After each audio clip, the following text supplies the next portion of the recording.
She never imagined that one stumble could change everything. At 25, Claire Mitchell walked nervously into the most powerful skyscraper in New York, ready for the interview that could transform her life.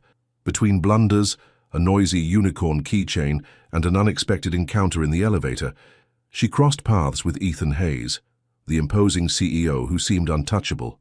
What began as chaos and embarrassment would soon become the first step toward the most unlikely romance in America.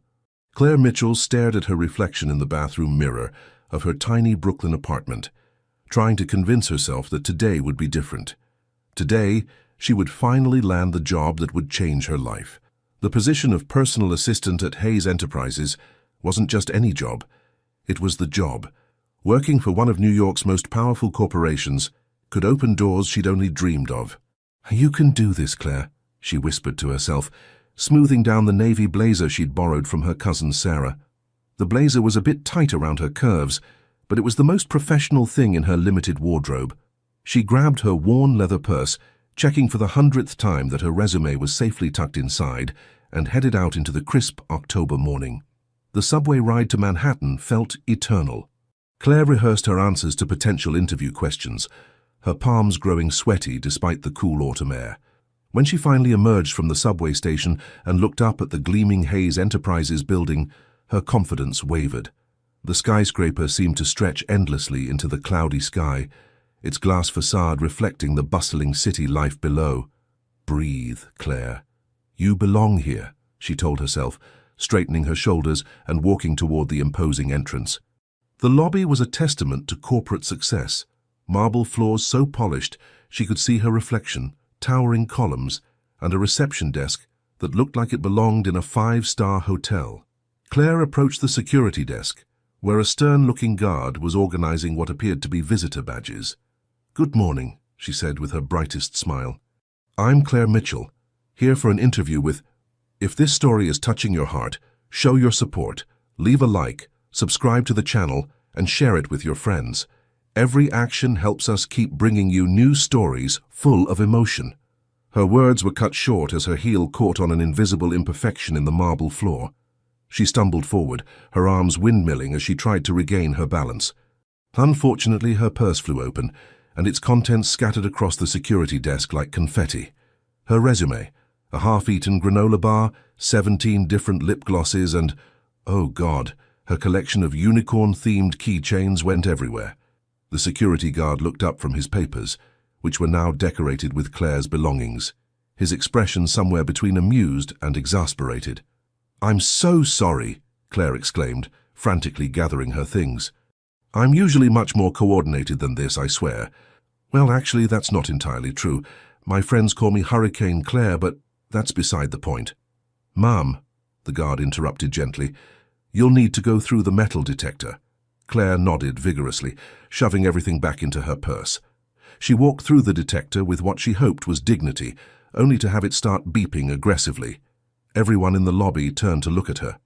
"Oh, that's probably my keychain," she said, fishing out a large rainbow-colored unicorn that played a tinny version of Somewhere Over the Rainbow when squeezed. "It's surprisingly loud for something so cute." The guard's lips twitched, as if he was fighting a smile. "Please remove all metal objects and try again." After successfully navigating the metal detector and apologizing 3 more times, Claire found herself standing in front of a bank of elevators, studying the directory. Hayes Enterprises occupied floors 30 through 45. The executive offices were on the top floor. She pressed the up button and waited, checking her watch nervously. She was cutting it close, but she should still make it on time. When the elevator doors opened, she stepped inside and pressed the button for the 40th floor, where Human Resources was located. Nothing happened. Claire pressed the button again. Still nothing. She tried pressing it several times in quick succession, then moved on to pressing multiple buttons at once, creating a Christmas tree pattern of lights. "Come on," she muttered, pressing the closed door button repeatedly. "Please work, please work, please."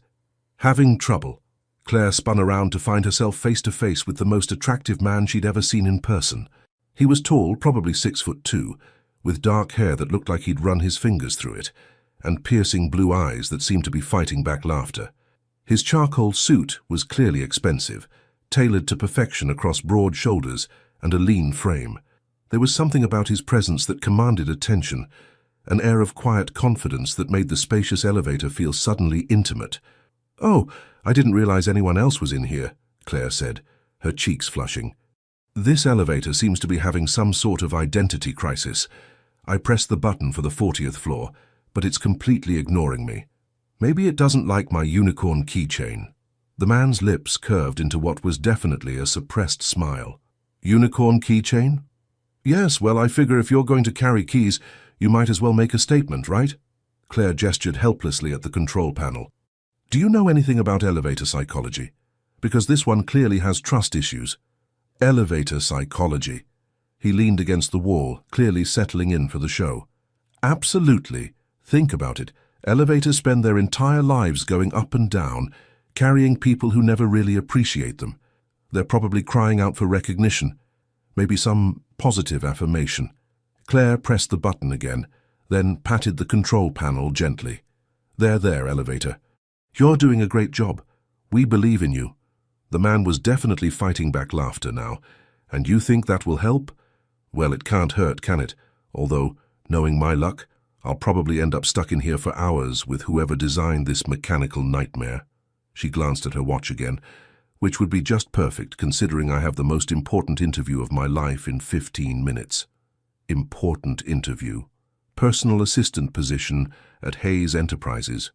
I've been preparing for weeks.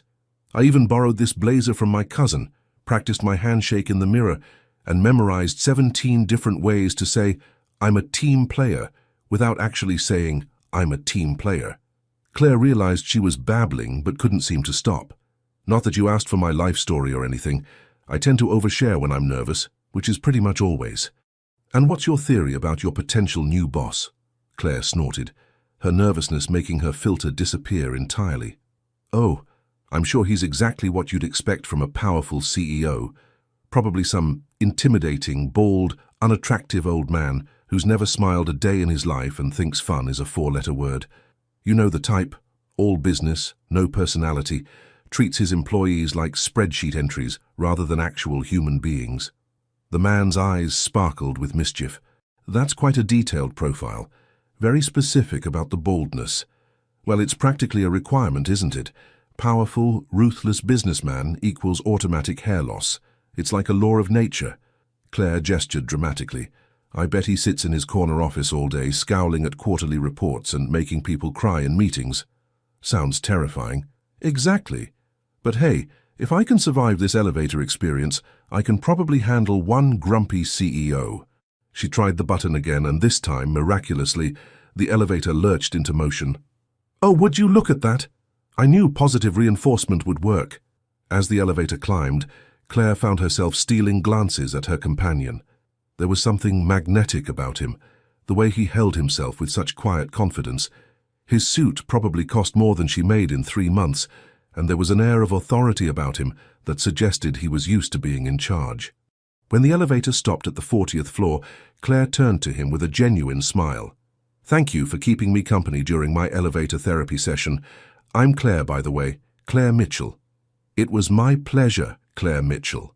His voice was warm, rich with barely contained amusement. "Good luck with your interview." "Thanks. Wish me luck dealing with the scary, bald CEO," she called over her shoulder as she stepped out of the elevator. As the doors closed behind her, she could have sworn she heard him chuckle, but the sound was cut off as the elevator continued upward. Claire took a deep breath, smoothed her blazer one more time, and walked toward the Human Resources office, completely unaware that the charming stranger, who had just witnessed her most embarrassing elevator performance, was about to become much more than just a pleasant memory. She was about to discover that sometimes the most unlikely encounters lead to the most extraordinary possibilities. Claire sat in the pristine waiting area of Hayes Enterprises' Human Resources Department, trying to calm her racing heart. The interview had been scheduled for 20 minutes ago, but she'd been told there was a slight delay. She used the time to review her notes one final time, practiced her confident handshake on thin air, and desperately tried to forget about her elevator performance with that gorgeous stranger. "Focus, Claire," she told herself. "Professional, competent, definitely not someone who talks to elevators." The receptionist, a woman in her 50s with kind eyes and silver hair pulled back in an elegant bun, smiled at her reassuringly. "Ms. Mitchell, they're ready for you now. Conference room B, just down the hall." Claire stood up, smoothed her skirt, and walked toward the conference room with as much dignity as she could muster. Through the glass walls, she could see several people seated around a polished mahogany table. She recognized the HR director from her phone screening, a woman named Patricia Williams. Taking a deep breath, Claire knocked gently on the door and entered. "Ms. Mitchell, please come in," Patricia said warmly, gesturing to an empty chair across from the interview panel. "I'd like you to meet some members of our executive team who will be participating in today's interview." Claire nodded politely, focusing on projecting confidence as she moved toward the chair. She was so concentrated on not tripping that she didn't immediately look at the faces around the table. "Before we begin," Patricia continued, "I'd like to introduce you to—" "Good afternoon, Claire." That voice. That impossibly familiar, warm voice with just a hint of amusement. Claire's head snapped up, and she found herself staring directly into the amused blue eyes of her elevator companion. He was sitting at the head of the table, looking perfectly at ease in his expensive suit, one corner of his mouth quirked up in what was definitely a smirk. The world seemed to tilt on its axis. "No," Claire breathed, her face flushing crimson. No, this cannot be happening." "Ms. Mitchell," Patricia said, looking slightly confused, "I'd like you to meet Ethan Hayes, CEO and founder of Hayes Enterprises." Claire's mouth fell open. She stared at Ethan Hayes, the CEO, who was watching her with barely contained laughter dancing in his eyes.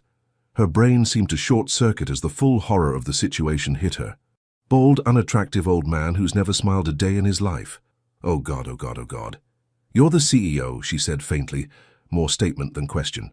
"Guilty as charged," Ethan replied, his voice rich with amusement. "Though I have to say, I'm disappointed to discover I don't fit your very detailed profile." The other executives around the table looked between them with curious expressions. Claire realized she had two choices: die of embarrassment right here and now, or find a way to salvage this disaster. She chose option 3, complete honesty with a dash of desperate humor. "In my defense," she said, lifting her chin with as much dignity as she could muster, "you were supposed to be bald." Ethan's carefully maintained composure cracked, and he let out a genuine laugh, a rich, warm sound that seemed to fill the entire conference room. The other executives looked surprised by this display of levity from their usually serious CEO. "I apologize for the disappointment," he said, running a hand through his very obviously not bald hair. "I'll work on that for future interviews." Despite her mortification, Claire found herself relaxing slightly. There was something about his easy humor that made the situation feel less catastrophic and more, well, still catastrophic, but in a potentially amusing way. "Please sit," Patricia said, though she was smiling now too. "Let's begin the interview properly." Claire sat down carefully, trying to project professionalism while internally screaming. As she reached for her purse to retrieve her resume, disaster struck again. Her nervous fingers fumbled with the zipper, and the bag tumbled off her lap, hitting the floor and spilling its contents across the polished conference room floor. Her resume scattered like fallen leaves, mixing with her grocery list, which embarrassingly included chocolate ice cream, the good kind, and wine lots, 3 different tubes of lip gloss, her unicorn keychain, which started playing its rainbow melody, and most mortifyingly her emergency candy stash. "I am so sorry," Claire said, dropping to her knees to gather everything. "This is not how I planned to make a first impression." "Well, technically it's a second impression, but the first one was already pretty terrible, so I guess I'm maintaining consistency." She was babbling again, crawling around the floor of the conference room in her borrowed blazer, trying to stuff everything back into her purse while the CEO of the company watched from above. "Here, let me help," came Ethan's voice, much closer than expected. Claire looked up to find him crouched beside her, holding her resume and what appeared to be her grocery list. He glanced at the grocery list with interest. "Wine. Lots," he read aloud, his eyes twinkling. "I appreciate specificity in planning." "That's for tonight after I don't get this job," Claire said without thinking, then immediately clapped her hand over her mouth. I didn't mean... "Actually," Ethan said, standing and offering her his hand to help her up, "I'd like to hear more about your qualifications. Your approach to problem-solving in the elevator was creative. Claire accepted his help, trying to ignore the way her skin tingled where his fingers touched hers. Once she was standing, she brushed off her skirt and tried to channel every ounce of professionalism she possessed. Right. Yes. Qualifications. She took her resume back from him, grateful that her hands were no longer shaking. I have 5 years of administrative experience. I'm fluent in 3 languages, and I'm exceptionally good at managing chaotic situations, as you may have noticed. We definitely noticed, said David Chen, the chief operating officer, with a grin. I also have experience in project management, event coordination, and I once prevented a major client presentation disaster by MacGyvering a projector fix using hair ties and a stapler, Claire continued, finding her confidence as she focused on her actual skills rather than her embarrassment. Impressive, murmured Sarah Thompson, the chief financial officer. Patricia took over the interview from there, asking standard questions about Claire's experience and goals. But Claire found herself primarily aware of Ethan's presence at the head of the table. He didn't ask many questions, but she could feel his attention on her like a warm spotlight. When asked about her problem-solving abilities, Claire described how she'd once coordinated an entire wedding in 48 hours when the original planner had food poisoning.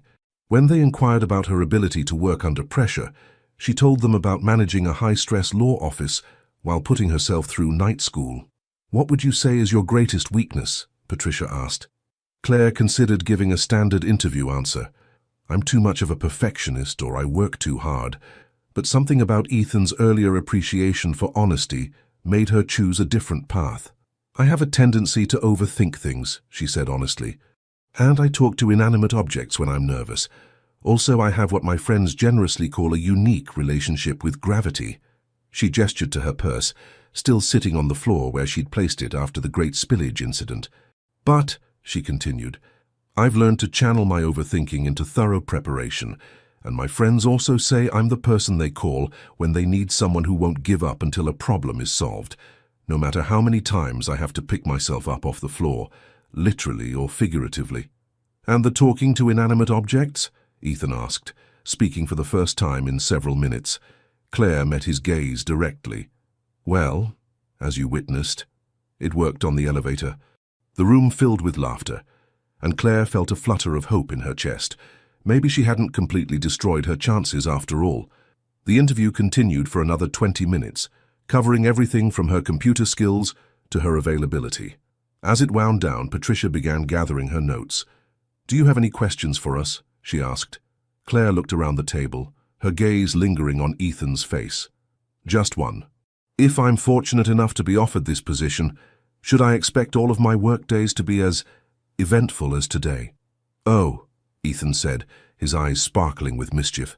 I think we can pretty much guarantee that. As the interview concluded and Claire prepared to leave, she felt a strange mix of mortification and exhilaration. She'd made a complete fool of herself, but somehow she didn't think that was necessarily a bad thing. At least, she hoped it wasn't. 3 days later, Claire stood outside the Hayes Enterprises building at exactly 7:45 a.m., clutching a coffee that was already her second of the morning. She'd gotten the call yesterday. She'd gotten the job. Patricia Williams had sounded almost amused when she delivered the news, saying simply, Mr. Hayes was very impressed with your unique approach to problem-solving. Now, as she rode the same elevator where she'd first met Ethan, and yes, she did pat it encouragingly again, Claire tried to psych herself up for her first day as personal assistant to one of New York's most powerful CEOs. Professional, Claire. Today you are the epitome of professionalism. The executive floor was even more intimidating than she remembered. Floor-to-ceiling windows offered breathtaking views of the city, and everything from the furniture to the artwork screamed expensive sophistication. Claire's vintage cardigan and modest skirt suddenly felt woefully inadequate.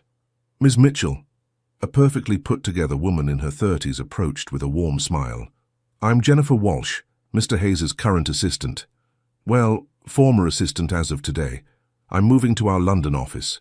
It's lovely to meet you, Claire said, shaking Jennifer's hand and trying not to be intimidated by her flawless appearance and obvious competence.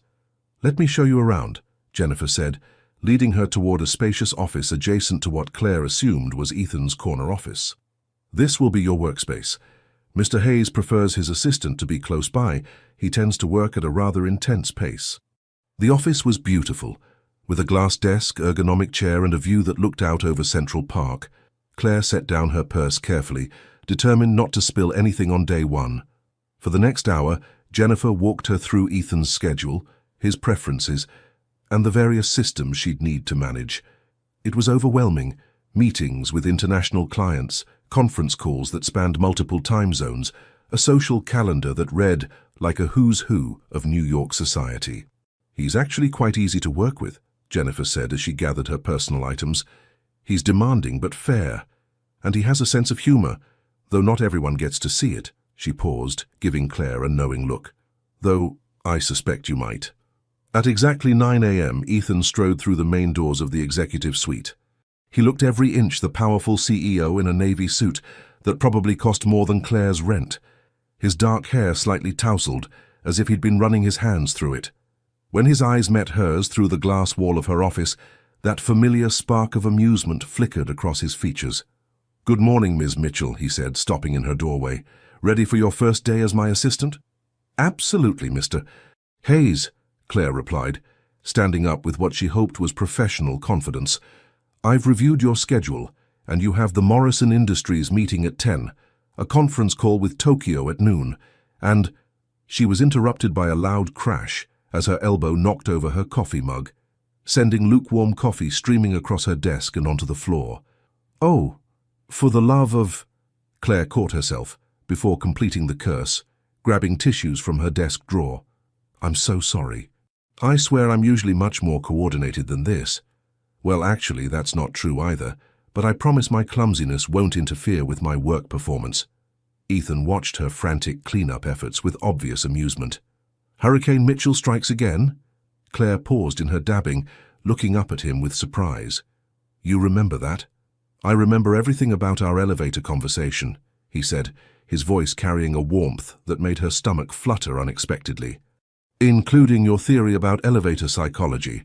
I'm curious to see what other psychological insights you have about office equipment."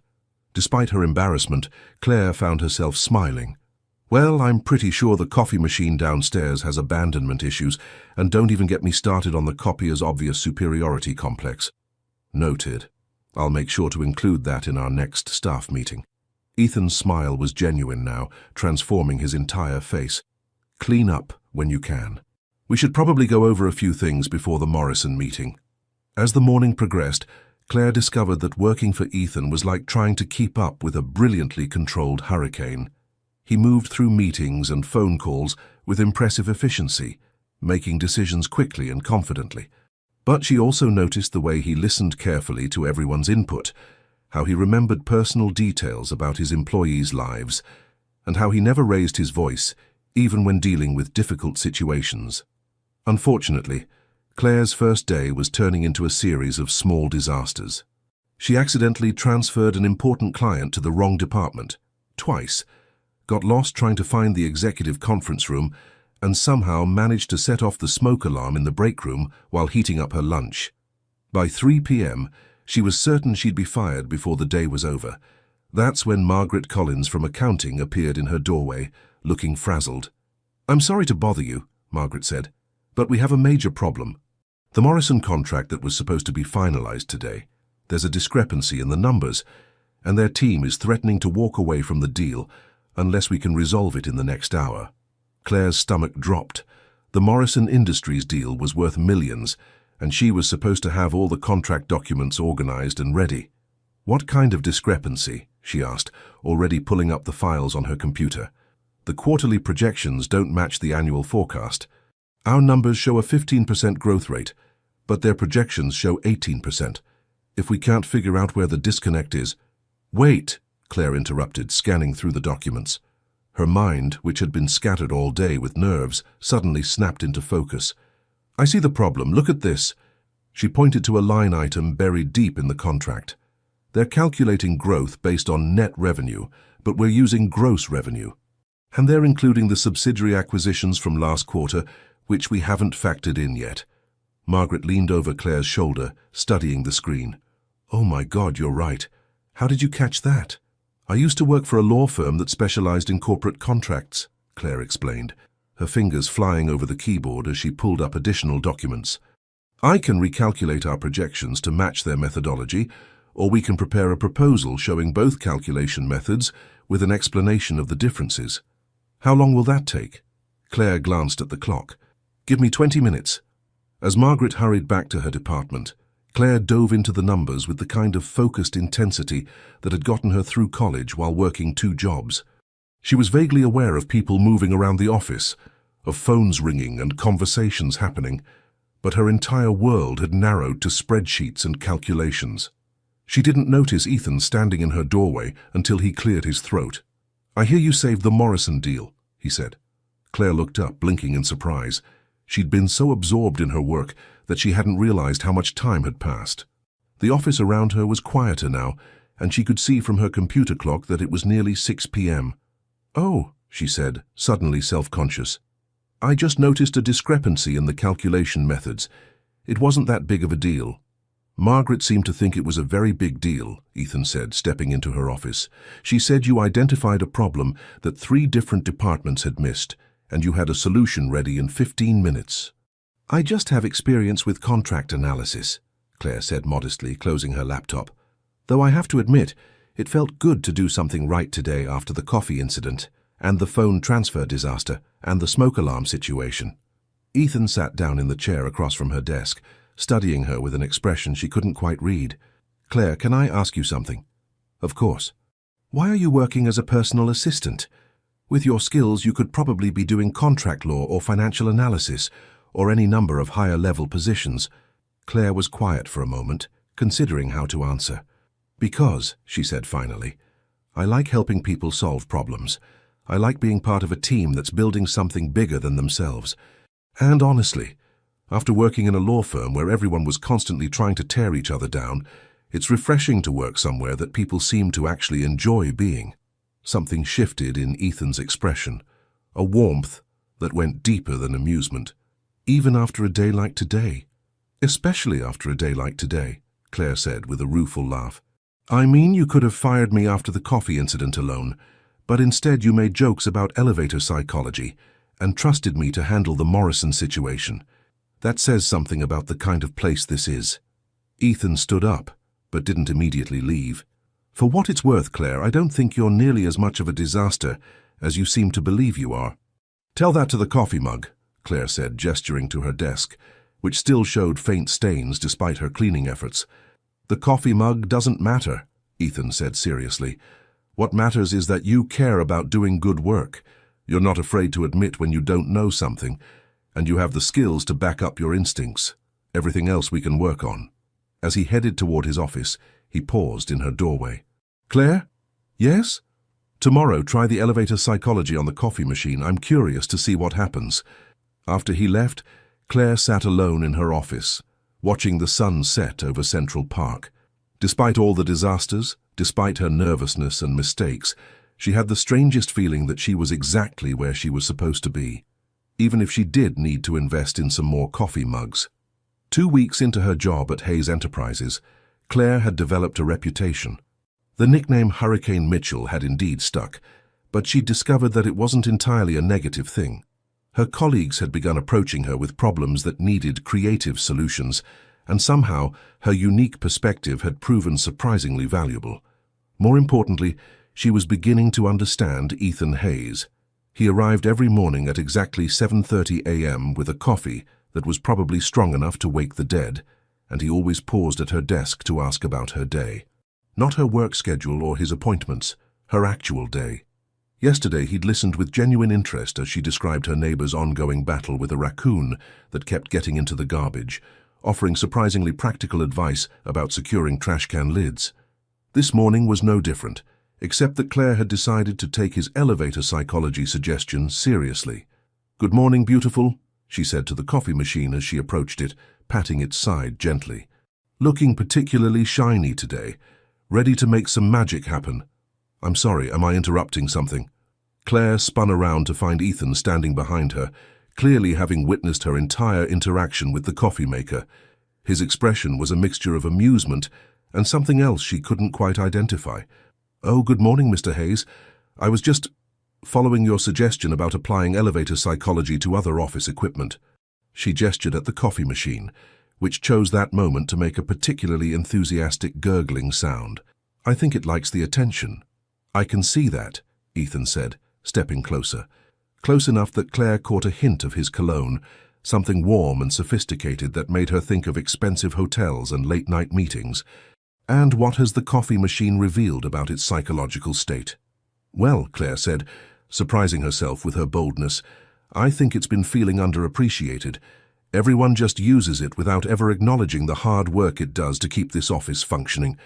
A little positive reinforcement goes a long way." As if to prove her point, the coffee machine finished brewing with a satisfied beep, producing what looked like perfect coffee. "Impressive," Ethan said, and Claire wasn't entirely sure if he was talking about the coffee or her theory. "I'll have to remember that approach for my next board meeting." "Complimenting the conference table might be taking it a bit far," Claire laughed, "though the projector screen definitely has some unresolved attention issues." They stood there for a moment, sharing the comfortable silence of early morning in an empty break room. Claire found herself studying Ethan's profile as he poured his coffee. There was something different about him when they were alone like this. The CEO mask slipped just slightly, revealing glimpses of the man who had played along with her elevator theories. "Claire," he said, turning to face her, "can I ask you something?" "Of course."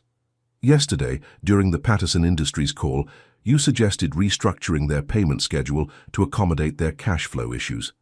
Where did that idea come from?" Claire felt a familiar flutter of panic. Had she overstepped? Suggested something inappropriate? "I'm sorry if I spoke out of turn. I know I'm just supposed to take notes during meetings, but when you mentioned their quarterly challenges, it reminded me of a situation I dealt with at my previous job." "Claire," Ethan interrupted gently, "I'm not criticizing. Patterson Industries accepted your suggestion, and it saved $1 million contract. I'm asking because I'm curious about how your mind works." Relief flooded through her. "Oh, well, I guess I just listen to what people aren't saying as much as what they are saying." Mr. Patterson kept mentioning his concern about maintaining relationships with suppliers, which suggested cash flow timing issues rather than actual financial problems. "So I thought if we could adjust the payment timeline." "You read between the lines," Ethan said, his voice carrying a note of admiration that made Claire's stomach do an unexpected flip. "I suppose I do. My mom always said I was too nosy for my own good, but I prefer to think of it as being observant." "And what do your observations tell you about me?" The question caught Claire completely off guard. She looked up into Ethan's blue eyes and felt her brain temporarily short-circuit. There was something intense in his gaze, as if her answer actually mattered to him. What did her observations tell her about Ethan Hayes? That he remembered everyone's names, from the newest intern to the night security guard. That he kept a photo of what looked like a golden retriever on his desk, partially hidden behind a stack of reports.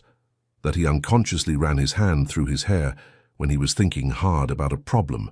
That his smile transformed his entire face from merely handsome to absolutely devastating. That he made her feel nervous and excited and terrifyingly alive all at the same time. "I think," she said carefully, "that you're not nearly as intimidating as you want people to believe you are." Something shifted in Ethan's expression. "Is that so? You pretend to be all business all the time, but yesterday you spent 15 minutes on the phone helping Margaret from accounting figure out how to reset her computer password. And last week you rearranged your entire afternoon schedule so David could leave early for his daughter's soccer game. That's just good management," Ethan said, but Claire noticed he was standing closer now, close enough that she had to tilt her head back slightly to meet his eyes. "Good management, maybe. But you also asked me about my raccoon-fighting neighbor, and you remembered that Jennifer was nervous about her move to London, and you somehow know that the security guard's grandson just started kindergarten." Claire felt emboldened by the way he was listening, really listening. "Those aren't business decisions, Mr. Hayes. Those are the choices of someone who cares about the people around him." "Ethan," he said quietly. "I'm sorry. When it's just us, you can call me Ethan." Claire's breath caught. There was something in the way he said it, something that suggested this wasn't just about professional courtesy. The air between them felt charged, electric, like the moment before a storm. "Ethan," she repeated, testing the name. It felt intimate, personal in a way that made her pulse quicken. They were standing so close now that Claire could see the flecks of darker blue in his eyes, could count the faint lines that appeared when he smiled. She became acutely aware of her own breathing, of the way her heart was beating just a little too fast. "Claire," Ethan said, his voice lower than usual, "I think—" "Good morning, Mr. Hayes." "Claire." They sprang apart as Jennifer Walsh's replacement, a cheerful woman named Amanda, breezed into the break room. If she noticed the tension between them, she didn't comment on it. "Amanda," Ethan said, his CEO mask sliding smoothly back into place. "Good morning." "I hope I'm not interrupting anything important," Amanda said, clearly oblivious to what she'd just walked into. "But Claire, you have a call from Morrison Industries, and Mr. Hayes, your 9 a.m. appointment is here early." "Of course," Ethan said. He glanced at Claire one more time, and she caught a flash of what might have been regret in his eyes. "We should get back to work." As they walked back toward their offices, Claire's mind was reeling. What had just happened in the break room? Had they been about to— what exactly? And more importantly, why was she disappointed that Amanda had interrupted them? The rest of the morning passed in a blur of phone calls and meetings, but Claire found it difficult to concentrate. Every time Ethan passed her office, every time he spoke in meetings, she found herself remembering the way he'd looked at her in the break room, the way he'd said her name. Around noon, as she was organizing files, a delivery arrived at her desk. A single coffee cup with "World's Best Coffee Machine Whisperer" printed on the side. The attached note, in Ethan's distinctive handwriting, read, "Thought you might need backup in case your positive reinforcement technique stops working." Claire stared at the cup for a long moment, a smile spreading across her face. It was thoughtful and funny and somehow perfectly them, practical, but with an undercurrent of the easy intimacy they'd been building. She was in so much trouble. But as she used the new mug for her afternoon coffee, she couldn't bring herself to care. The morning started innocently enough. Claire arrived at the office with her new favorite coffee mug and what she thought was a reasonable amount of confidence. She'd spent the weekend replaying the break room moment with Ethan, alternating between butterflies and panic. By Monday morning, she'd convinced herself that she'd imagined the entire thing. That conviction lasted exactly until 9:47 a.m., when Ethan appeared in her office doorway. "Claire, I need you to take notes in the Richardson Industries meeting, conference room A, in 5 minutes. "Of course," she said, grabbing her notepad and pen. "Is there anything specific I should focus on?" "Just your usual keen observations," Ethan said, and there was something in his voice that made her look up sharply. His expression was perfectly professional, but there was a glint in his eyes that she was beginning to recognize as dangerous. The meeting was routine, a discussion about a potential partnership that would benefit both companies. Claire took diligent notes, occasionally glancing up to find Ethan watching her with that same unreadable expression. It wasn't until they were walking back to their offices that he struck. "You know," he said casually, "I've been thinking about your theory on reading between the lines." "Oh?" Claire tried to keep her voice equally casual, though her pulse had picked up at his proximity. He was walking close enough that she could smell his cologne again, that intoxicating scent that made her think of things that definitely weren't appropriate for the workplace. "I'm wondering what you think I'm not saying right now." Claire stopped walking, turning to face him in the empty hallway. There was something predatory in his smile, something that made her feel like a deer caught in headlights, except she wasn't entirely sure she wanted to run. "I think," she said carefully, "that you're trying to make me nervous. Is it working?" The honest answer was yes. Absolutely. Her heart was beating so fast, she was surprised he couldn't hear it. But something about his confident smirk sparked a rebellious streak in Claire that she hadn't even known she possessed. "Not at all," she lied smoothly, "though I am curious about your motivation." Ethan stepped closer, close enough that she had to tilt her head back to maintain eye contact. "Maybe I'm just enjoying getting to know my assistant better. And maybe," Claire said, surprised by her own boldness, "you're trying to see how far you can push before I crack." "Are you cracking, Claire?" For a moment, they stood there in the hallway, tension crackling between them like electricity. Claire was acutely aware of how close he was, of the way his eyes had darkened slightly, of the fact that if she moved just a few inches forward, she could discover if he tasted as good as he smelled. Then Ethan's phone buzzed, breaking the spell. "I should take this," he said, glancing at the screen, but before he stepped away he leaned down just slightly, his voice dropping to a whisper. To be continued. Claire spent the rest of the morning in a daze, replaying the encounter and trying to figure out what game they were playing. By lunch, she'd reached a conclusion. If Ethan wanted to play with fire, she was more than capable of bringing the heat. The opportunity for revenge presented itself that afternoon during the quarterly review meeting with the senior staff.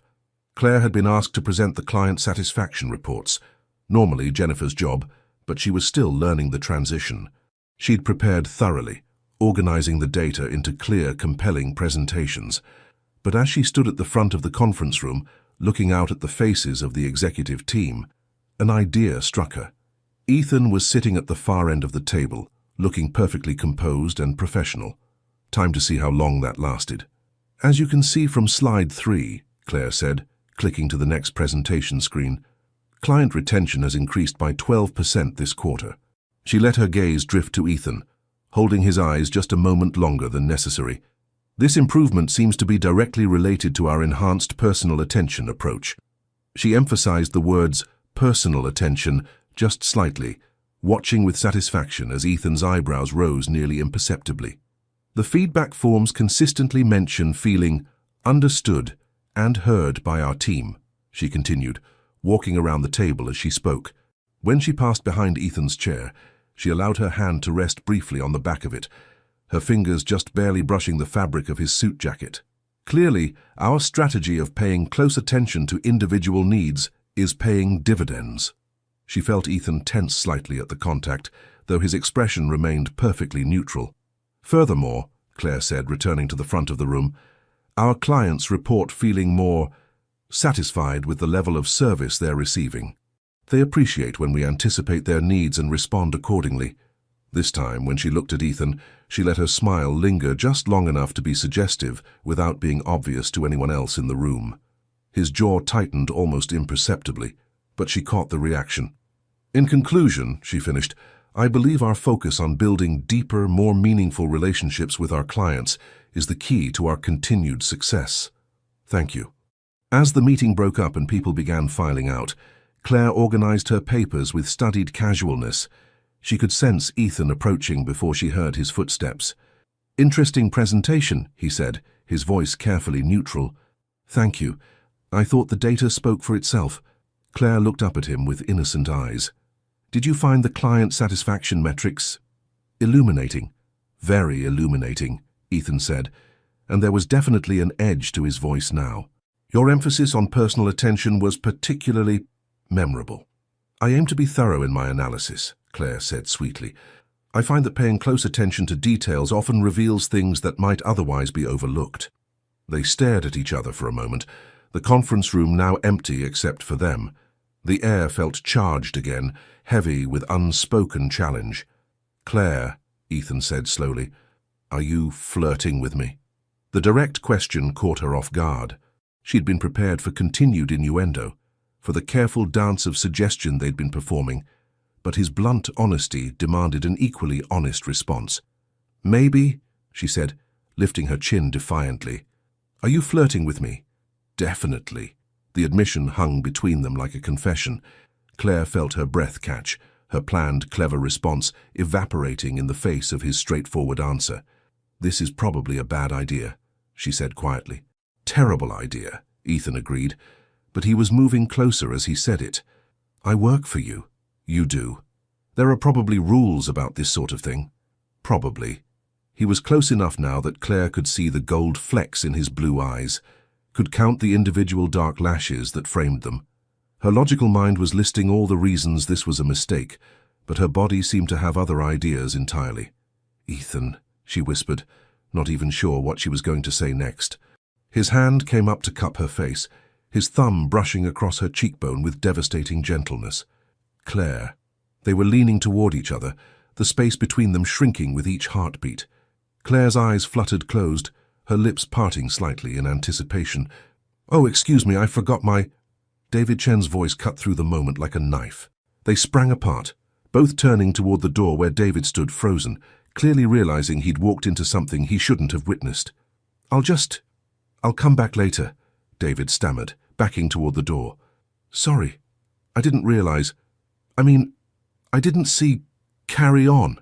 He fled, leaving Claire and Ethan staring at each other across the suddenly enormous conference table. Well, Ethan said finally, running a hand through his hair. That was subtle. Claire couldn't help it. She started laughing. Maybe it was the absurdity of the situation or the relief of broken tension, but once she started, she couldn't stop. I'm sorry, she gasped between giggles. It's just, did you see his face? He looked like he'd walked in on his parents. Ethan's lips twitched, and then he was laughing too. Poor David. He's probably traumatized. We should probably get back to work, Claire said, though she made no move to leave. Probably, Ethan agreed, also not moving. They stood there, still smiling at each other, and Claire realized that whatever game they'd been playing had just gotten much more serious. The almost kiss had changed something between them, shifted the balance from playful flirtation to something deeper and more dangerous. Claire, yes? This isn't over. It wasn't a threat. It was a promise. And as Claire walked back to her office on slightly unsteady legs, she realized she was very much looking forward to finding out what came next. Claire was just settling into her Tuesday morning routine. Coffee machine therapy, inbox organization, and trying not to think about how close she'd come to kissing her boss, when the elevator doors opened to reveal a woman who looked like she'd stepped out of a fashion magazine. Despite all elegant and flawlessly put together, the stranger wore a designer suit that probably cost more than Claire's monthly salary. Her platinum blonde hair was swept into a perfect chignon, and her makeup was so expertly applied it could have been done by a professional artist. She carried herself with the kind of confidence that came from never having to worry about spilling coffee or talking to elevators. Claire immediately disliked her. The woman approached Claire's desk with the focused purpose of a predator who'd spotted prey. "Excuse me," she said, her voice carrying a slight southern accent wrapped in silk and steel. "I'm here to see Ethan Hayes. I'm Rebecca Montgomery." The name hit Claire like a physical blow. Rebecca Montgomery, as in Montgomery Holdings, one of the largest real estate development companies on the East Coast. More importantly, based on the way she'd said Ethan's name with casual familiarity, this was very likely Ethan's ex-girlfriend. The ex-girlfriend who looked like a supermodel and probably never had an awkward moment in her entire perfect life. "Do you have an appointment, Ms. Montgomery?" Claire asked, proud that her voice came out steady and professional despite the sudden churning in her stomach. Rebecca's smile was sharp as a blade. "Oh, honey, I don't need an appointment. Ethan and I go way back." She leaned slightly over Claire's desk, and Claire caught a whiff of expensive perfume that probably cost more than her car. "I'm sure he'll want to see me." Before Claire could respond, Ethan's office door opened and he stepped out, clearly expecting to see Claire. Instead, his gaze landed on Rebecca, and his entire body went rigid. "Rebecca." His voice was carefully neutral, but Claire caught the slight tightening around his eyes. "This is unexpected." "Hello, darling." Rebecca moved toward him with fluid grace, air-kissing his cheeks in a gesture that managed to be both casual and intimate. "I was in the city for meetings and thought I'd stop by. You know how much I missed seeing you." Claire felt like she was watching a tennis match, her gaze bouncing between them as she tried to read the undercurrents of their conversation. Ethan's posture was tense, guarded in a way she'd never seen before. But Rebecca seemed completely at ease, as if she belonged there. "We should probably talk in my office," Ethan said, glancing at Claire with an expression she couldn't interpret. "Of course," Rebecca purred, then turned to Claire with a smile that didn't reach her eyes. "I don't believe we've met. I'm Rebecca Montgomery, an old friend of Ethan's." "Claire Mitchell," Claire replied, forcing herself to smile back. "Mr. Hayes' assistant." "Assistant." Rebecca repeated the word as if it were mildly amusing. "How quaint. Well, it was lovely meeting you, Carol." "Claire," she corrected automatically. "Of course, Claire." Rebecca's smile grew sharper. "I'm sure you're very adequate at your job." The condescension in her voice was subtle but unmistakable. Claire felt her cheeks flush with a combination of embarrassment and anger. "Rebecca," Ethan said firmly, "my office." As they disappeared into Ethan's office and the door closed behind them, Claire stared at her computer screen without seeing it. She told herself she had no right to feel jealous. Ethan was her boss, nothing more.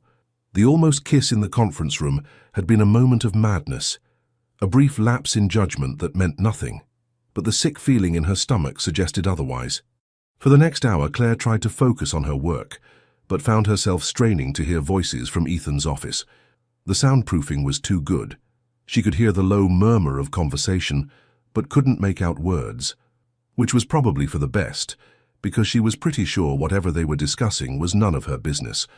When Rebecca finally emerged from Ethan's office, she looked completely composed, as if the meeting had gone exactly as she'd expected. She paused at Claire's desk again. "Claire, wasn't it? Could you be a doll and make sure Ethan has my contact information? I'd hate for him to lose touch again." Rebecca's smile was all teeth. "We have so much catching up to do." "Of course," Claire said through gritted teeth. Rebecca headed toward the elevator, then paused and turned back. "Oh, and honey, that cardigan is adorable, very thrift store chic." The elevator doors closed on Rebecca's satisfied smirk, leaving Claire alone with her mortification and a burning desire to throw something. Instead, she looked down at her favorite burgundy cardigan, the one she'd thought looked professional and pretty, and felt her confidence crumble. "Claire."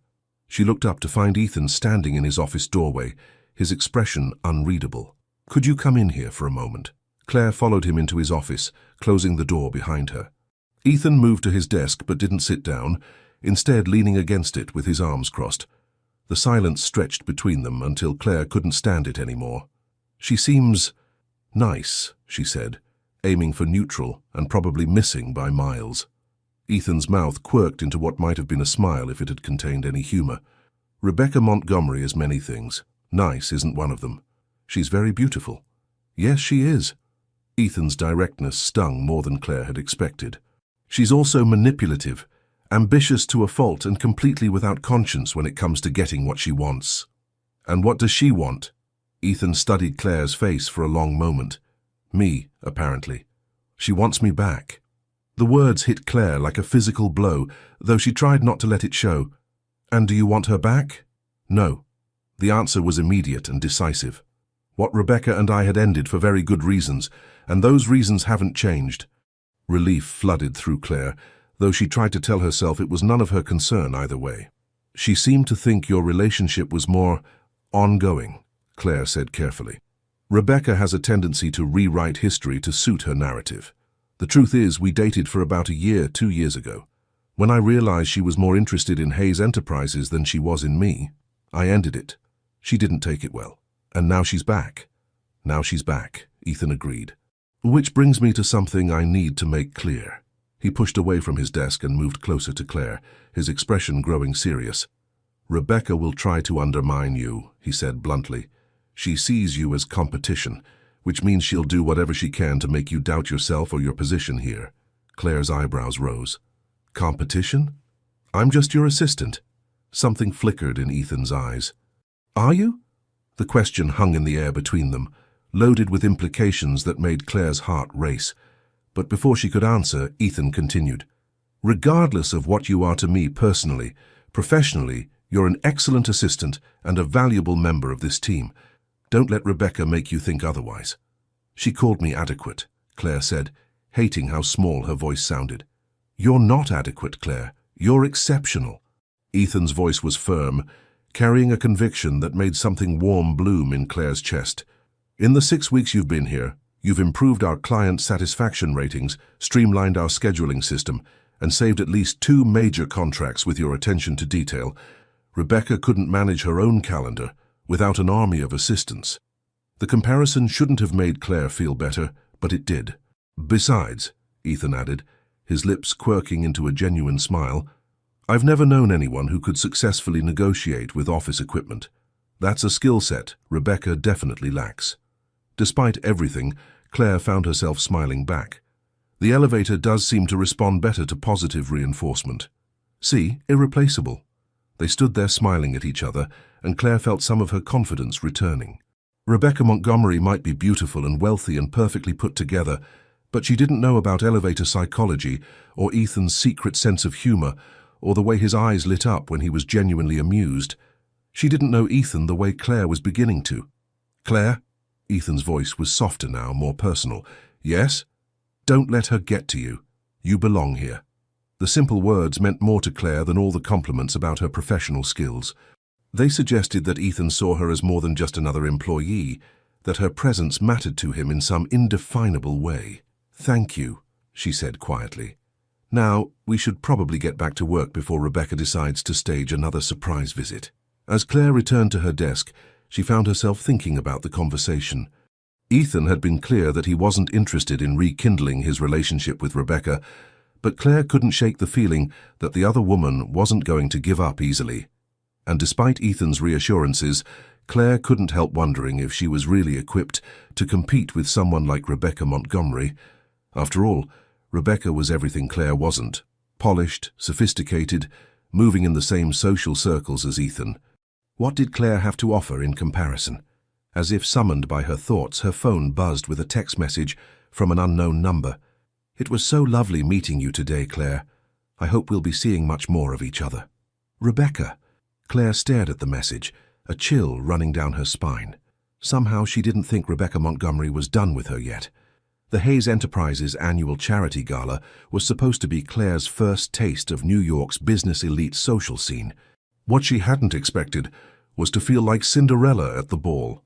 If Cinderella had been prone to spectacular public humiliation, the event was being held at the Metropolitan Museum of Art, and as Claire stood in the entrance hall surrounded by priceless artifacts and people who probably cost more than the artifacts, she felt woefully out of place.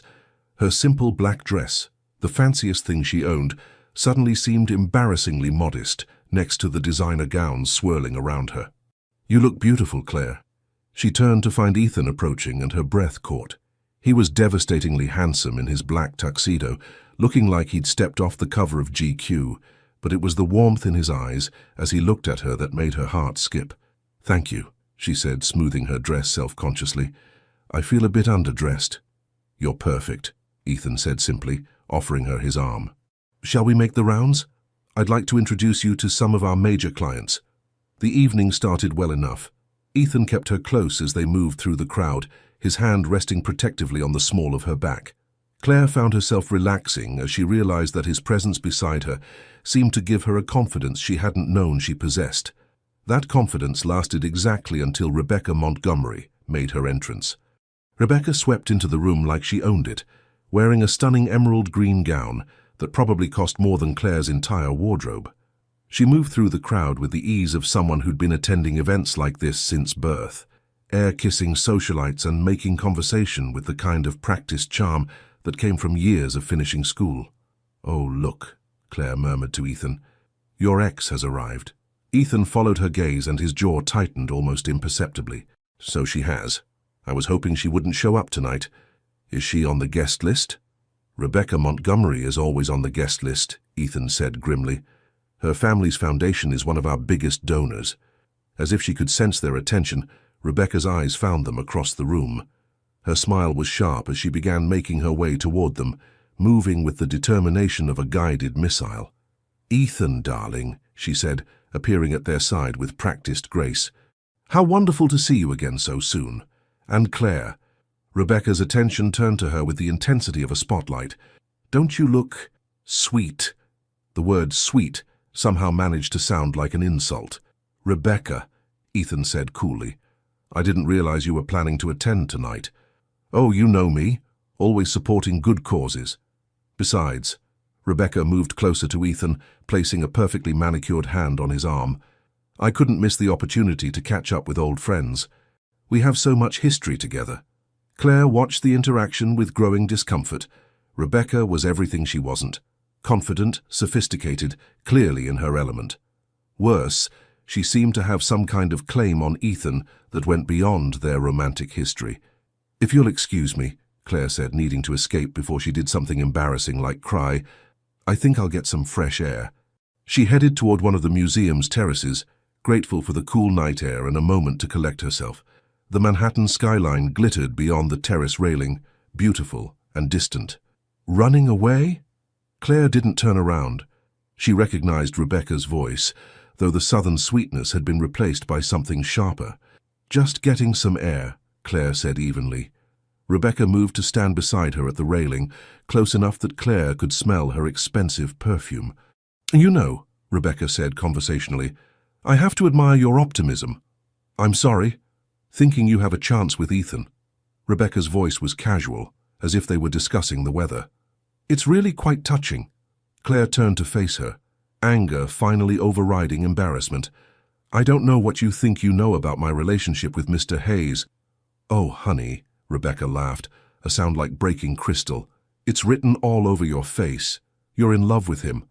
The question is, do you really think someone like Ethan Hayes would be seriously interested in someone like you?" The words hit like physical blows, but Claire lifted her chin defiantly.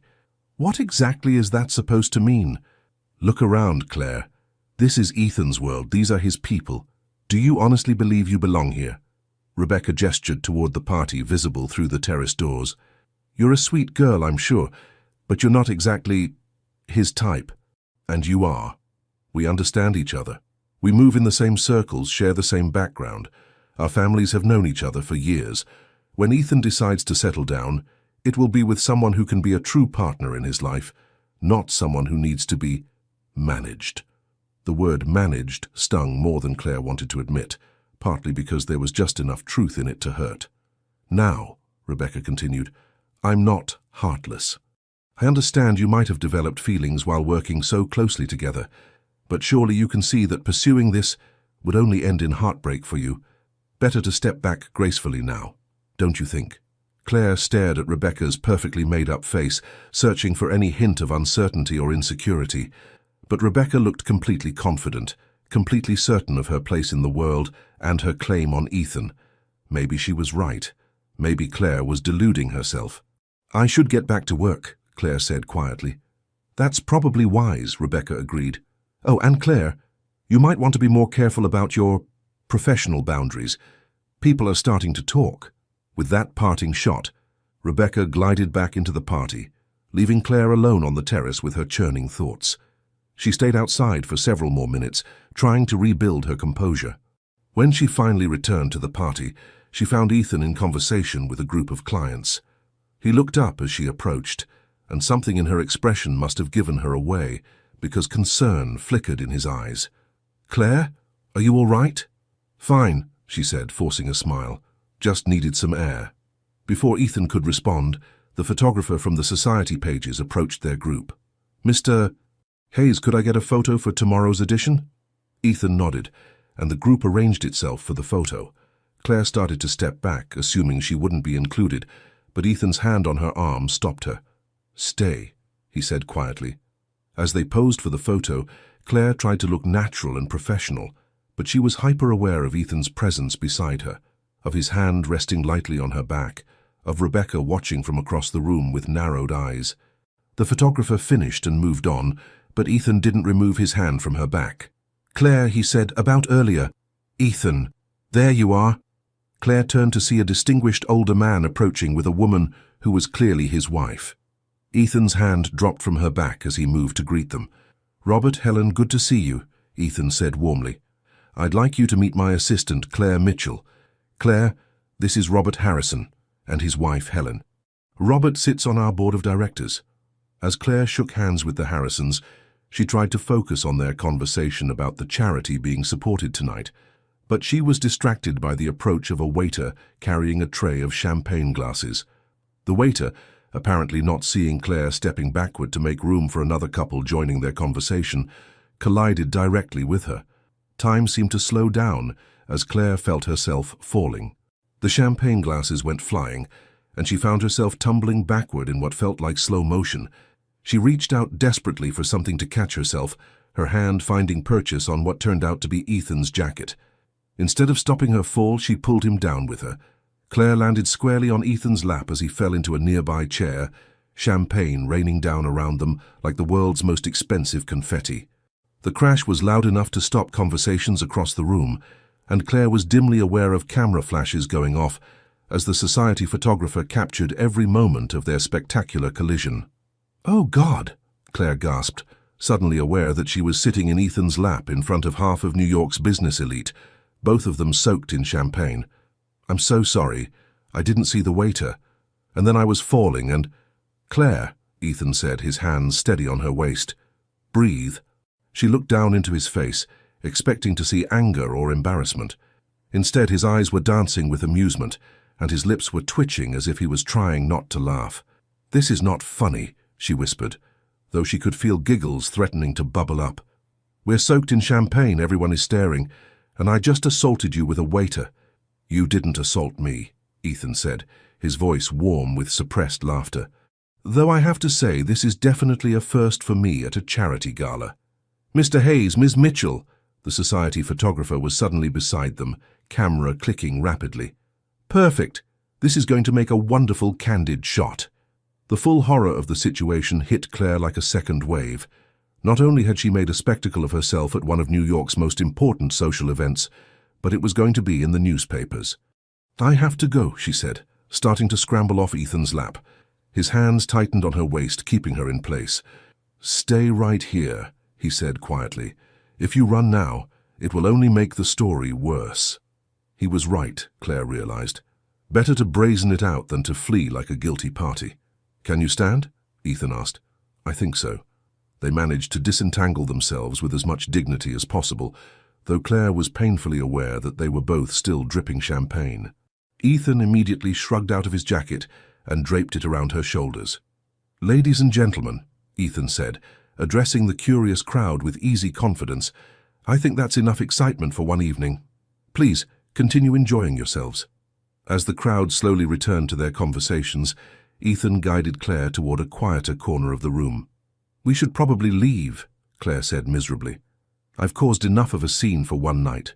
"Actually," Ethan said thoughtfully, "I think you might have solved a problem I didn't even know I had." "What do you mean?" Before Ethan could answer, Rebecca appeared at their side, her face a mask of barely controlled fury. "Well," she said tightly, "that was certainly memorable." "It was, wasn't it?"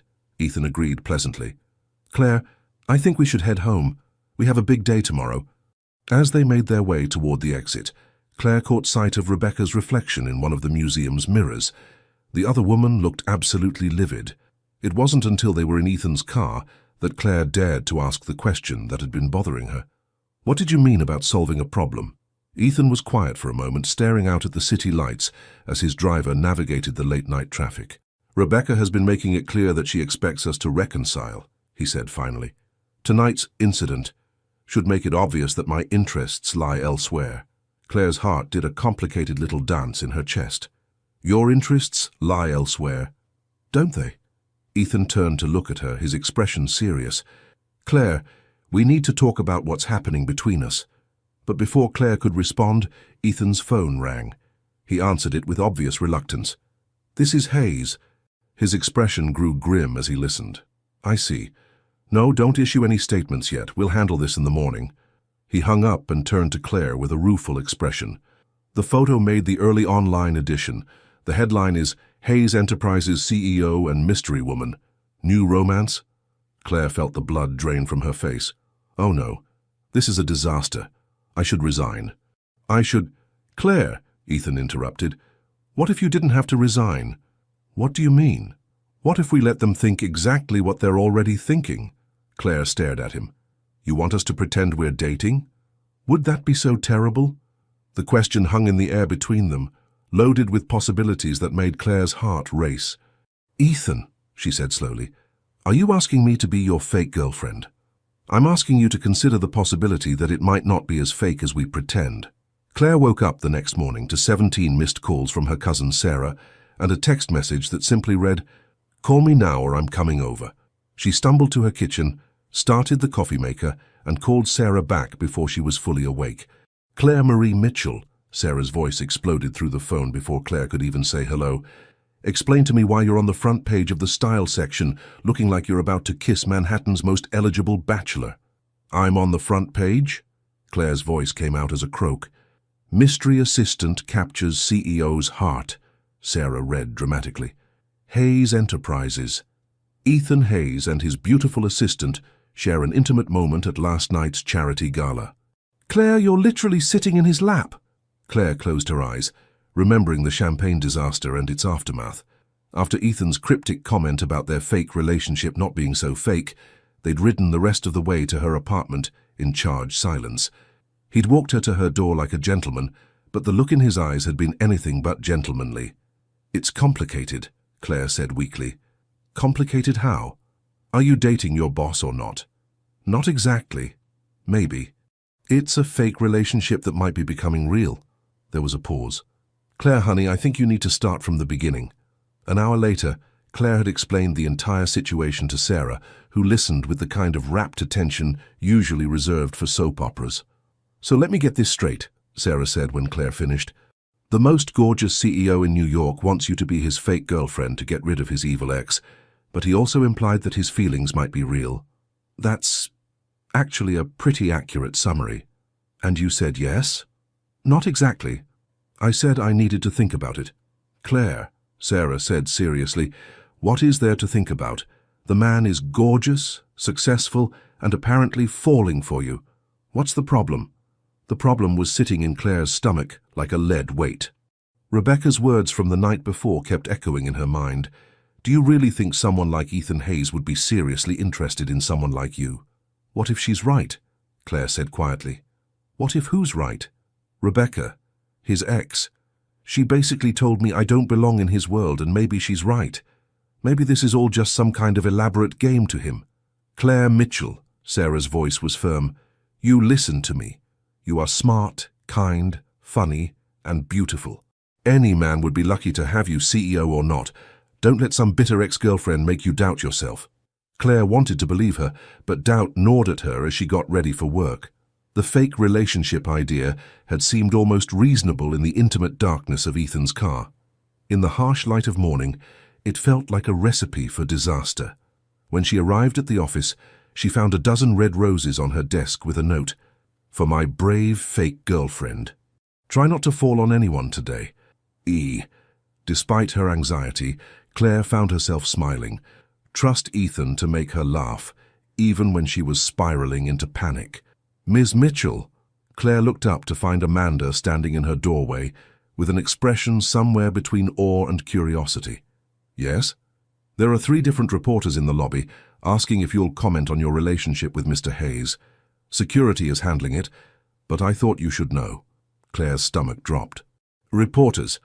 The society pages are very interested in Mr. Hayes's love life," Amanda explained. "It's been years since he's been publicly linked with anyone. You're quite the story."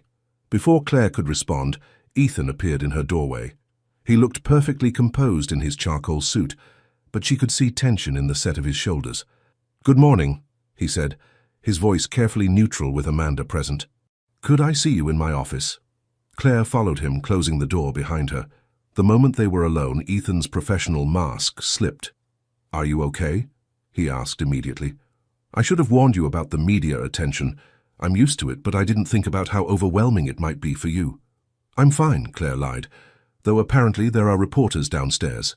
I've already called our PR team. They'll handle the press inquiries." Ethan moved closer, studying her face with concern. "Claire, if this is too much, we can end it right now. I'll issue a statement saying the photos were misleading, that we're just colleagues." The offer should have been a relief. Instead, Claire felt a stab of something that might have been disappointment. "Is that what you want?" she asked. "What I want," Ethan said slowly, "is for you to be comfortable. I should never have put you in this position." They stared at each other across the small space between them. Claire could see the conflict in his eyes, concern for her warring with something deeper and more complicated. "What if I said yes?" she heard herself asking. "Yes to what?" "To the fake dating. To letting people think we're together." Claire took a deep breath. What would that actually involve? Something shifted in Ethan's expression. Public appearances together. Charity events, business dinners, that sort of thing. "We'd need to seem comfortable with each other in public." "And privately?" "Privately," Ethan said, his voice dropping slightly. "We'd figure it out as we go."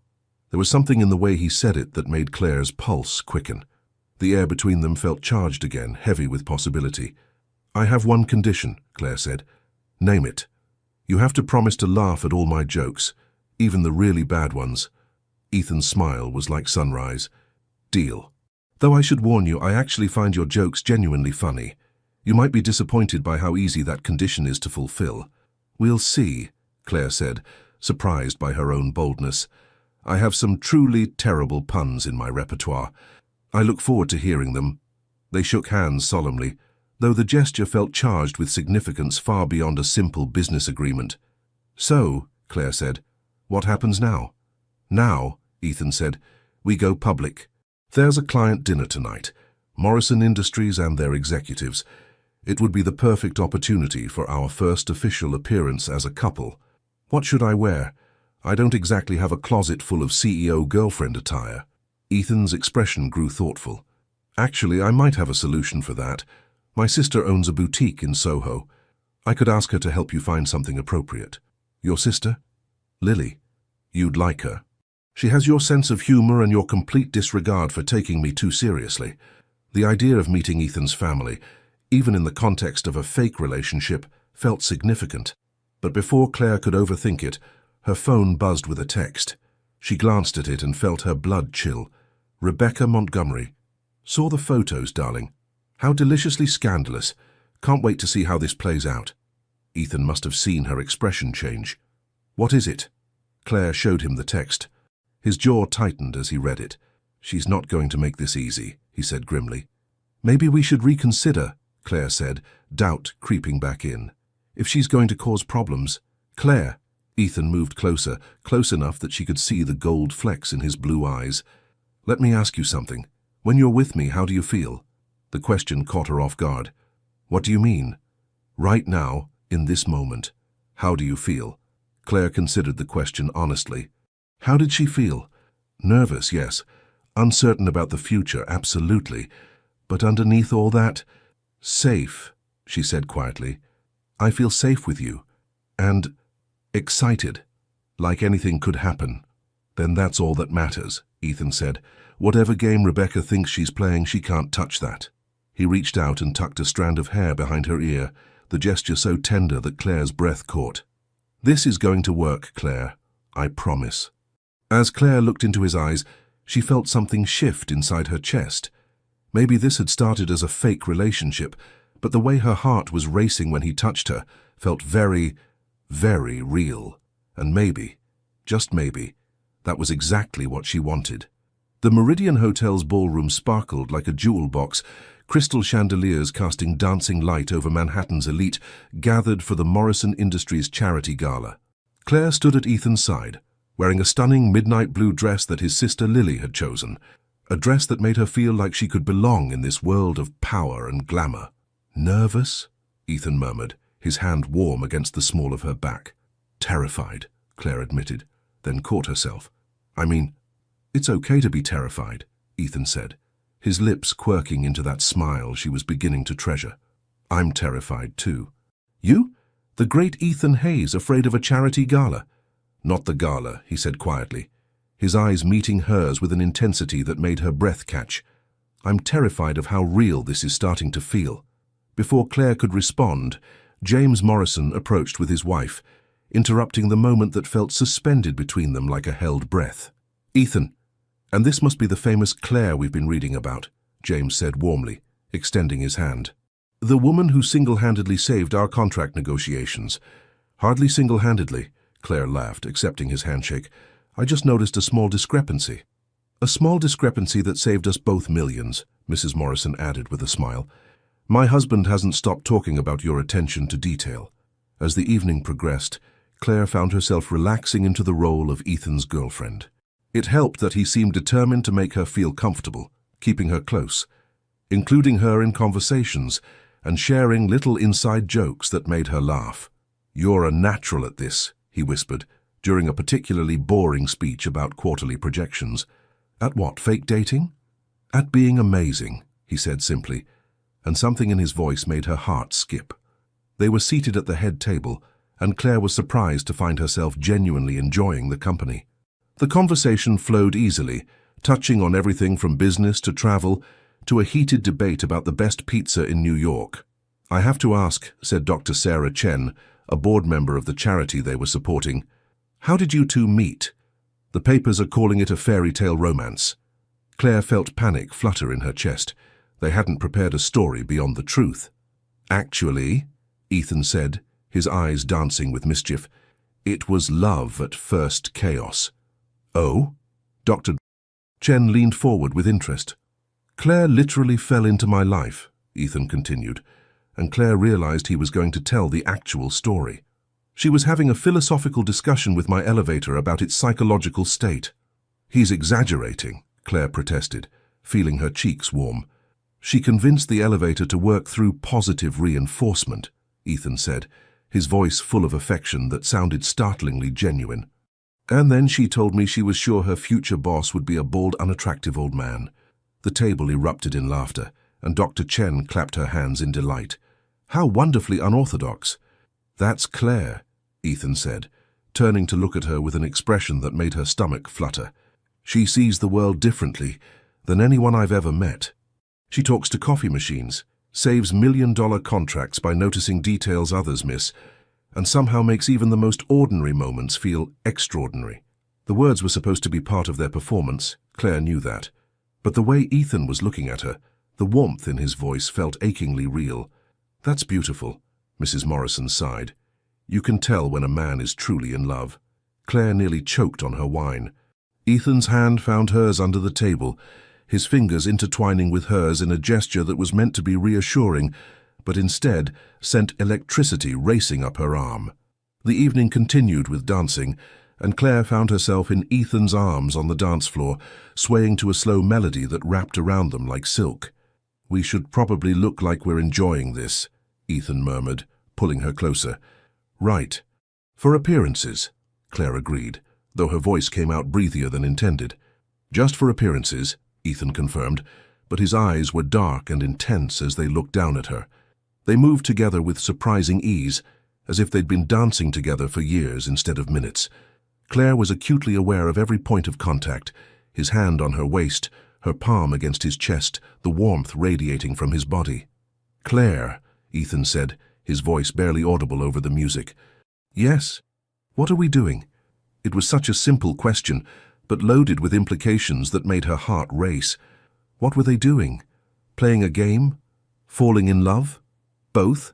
I don't know, she whispered honestly. Neither do I, he admitted. But I know I don't want it to stop. The song ended, but they remained on the dance floor, locked in each other's gaze. The rest of the ballroom seemed to fade away until there was nothing but the two of them, and the electricity crackling between them. Ethan, Claire breathed, not sure what she was going to say, but before she could find the words, the spell was broken by polite applause as a new song began. They stepped apart, both slightly breathless, and Claire realized with startling clarity that whatever was happening between them had moved far beyond the boundaries of their fake relationship. As they returned to their table, Claire caught sight of a familiar figure near the bar. Rebecca Montgomery stood watching them with an expression of cold calculation that sent a chill down Claire's spine. She's here, Claire murmured to Ethan. He followed her gaze, and his expression hardened.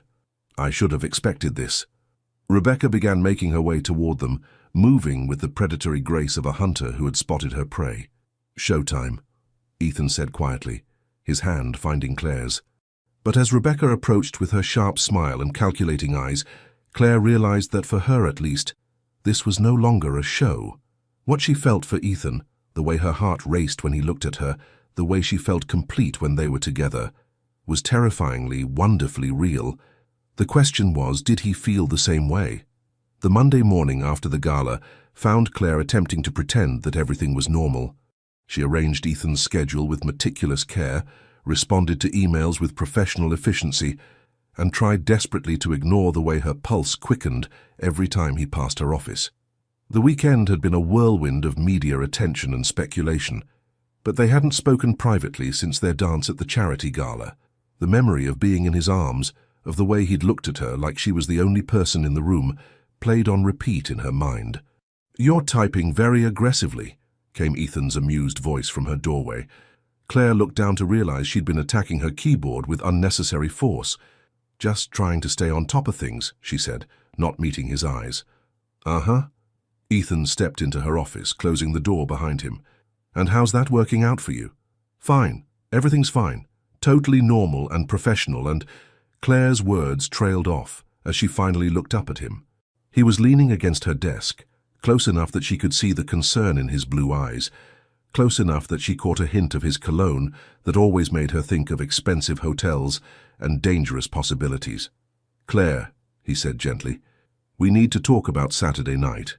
"What about Saturday night?" she asked, though her voice came out higher than intended. "About what happened on the dance floor. About what's happening between us." Claire's heart began racing. "Nothing happened on the dance floor.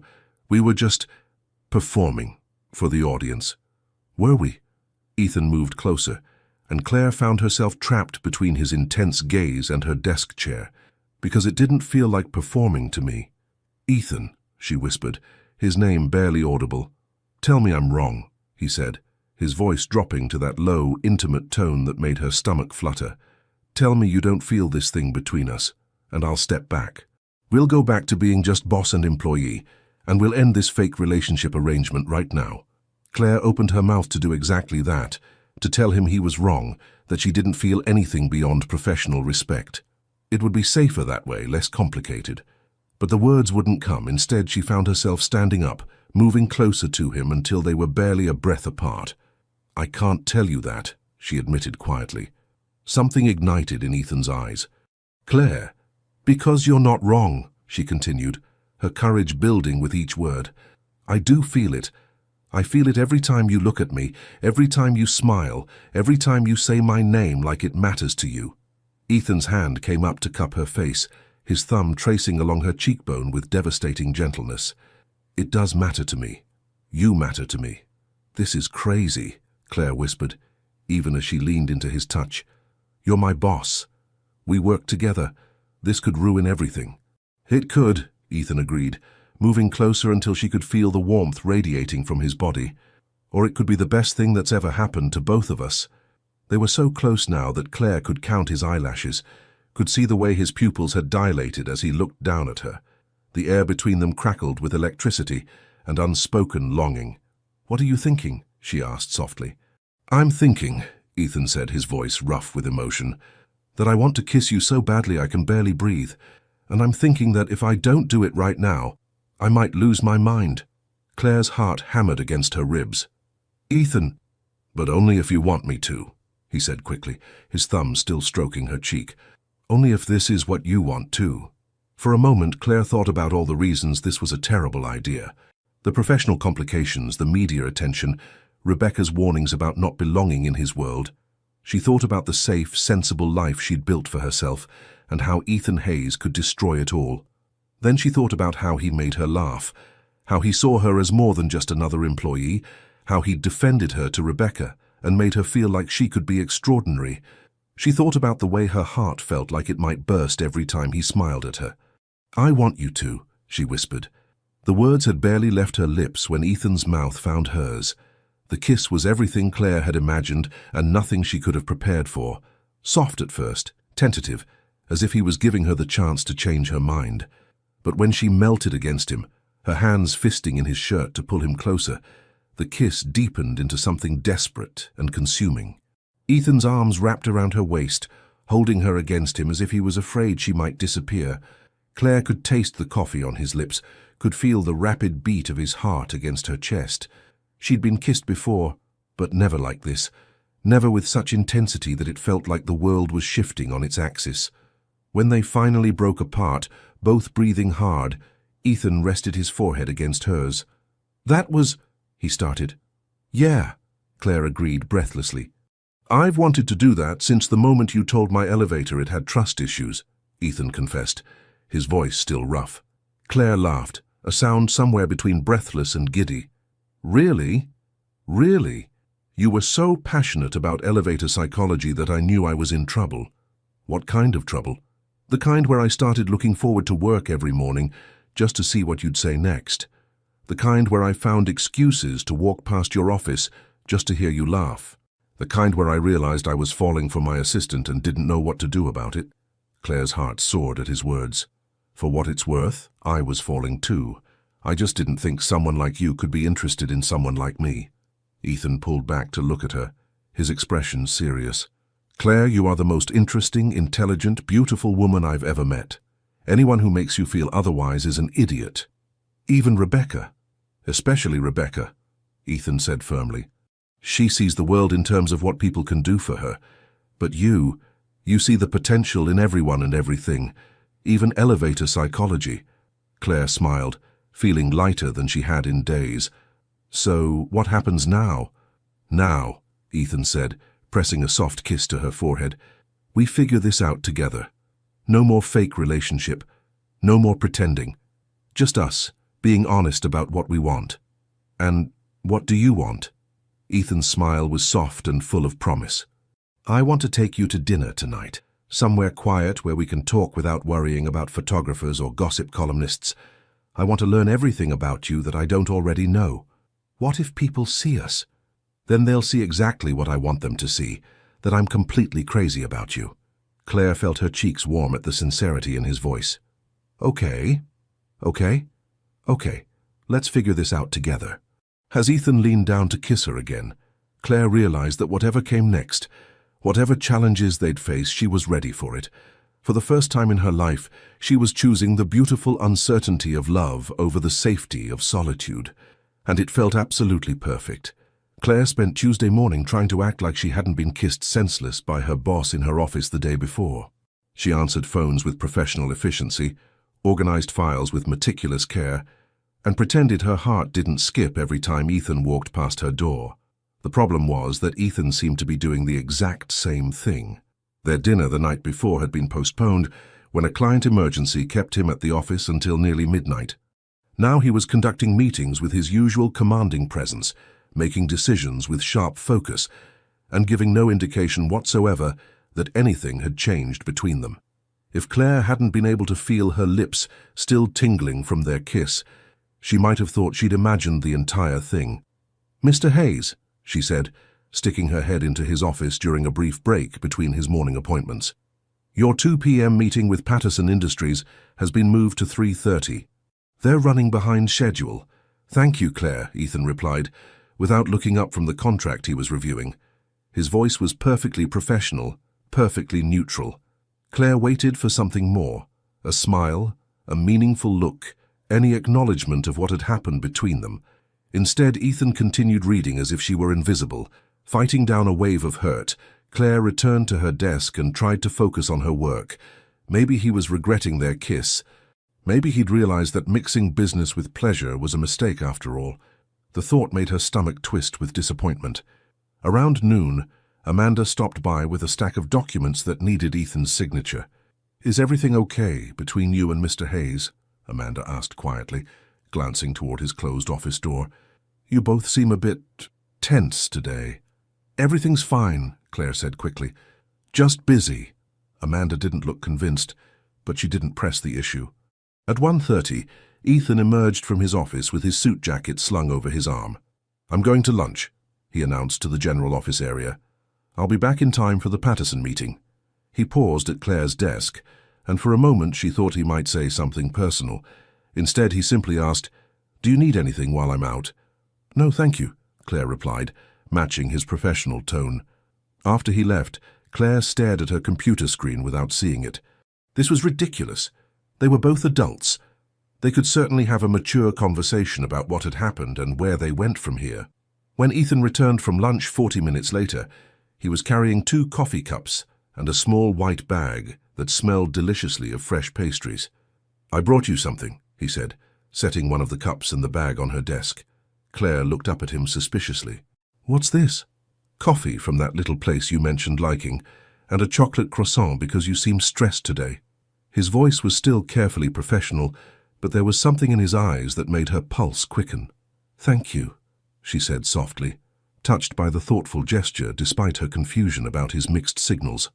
"Claire," he said quietly, glancing around to make sure they weren't being overheard. "About yesterday." "Mr. Hayes?" David Chen appeared in the hallway, approaching with a stack of reports. "Do you have a few minutes to review the quarterly projections?" Ethan's jaw tightened almost imperceptibly. "Of course, David.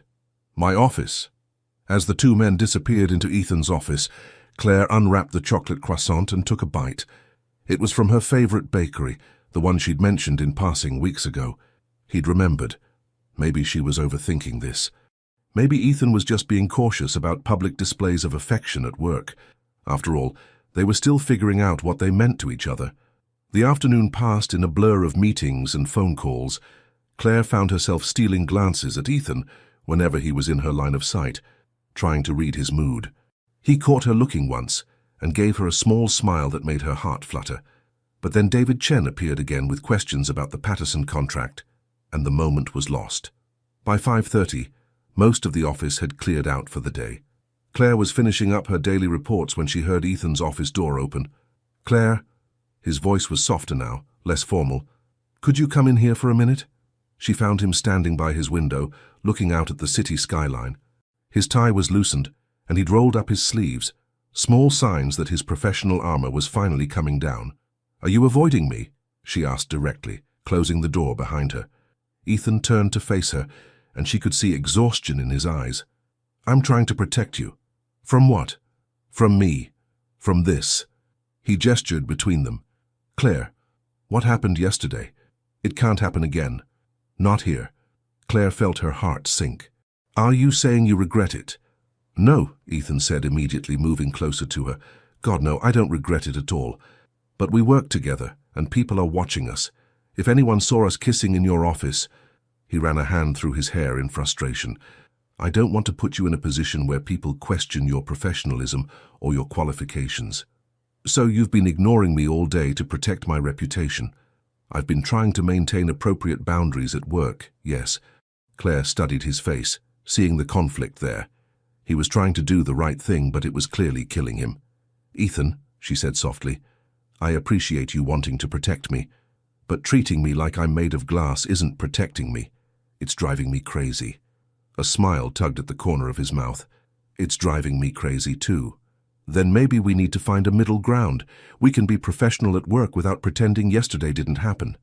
Ethan moved closer, close enough that she could see the gold flecks in his blue eyes. "What are you suggesting?"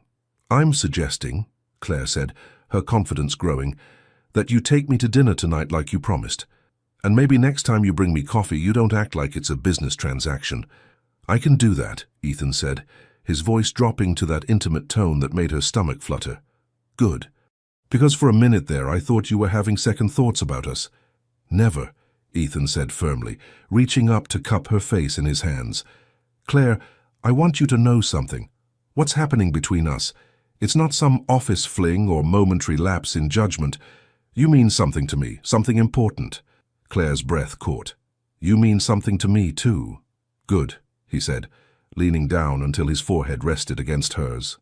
"Because I was thinking we could skip the restaurant tonight and order takeout at my place, somewhere we can actually talk without worrying about who's watching."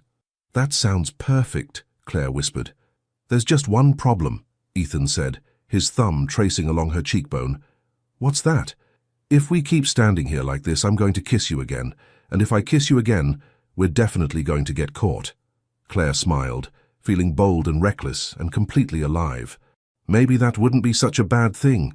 "Claire," Ethan warned, but his voice was rough with want.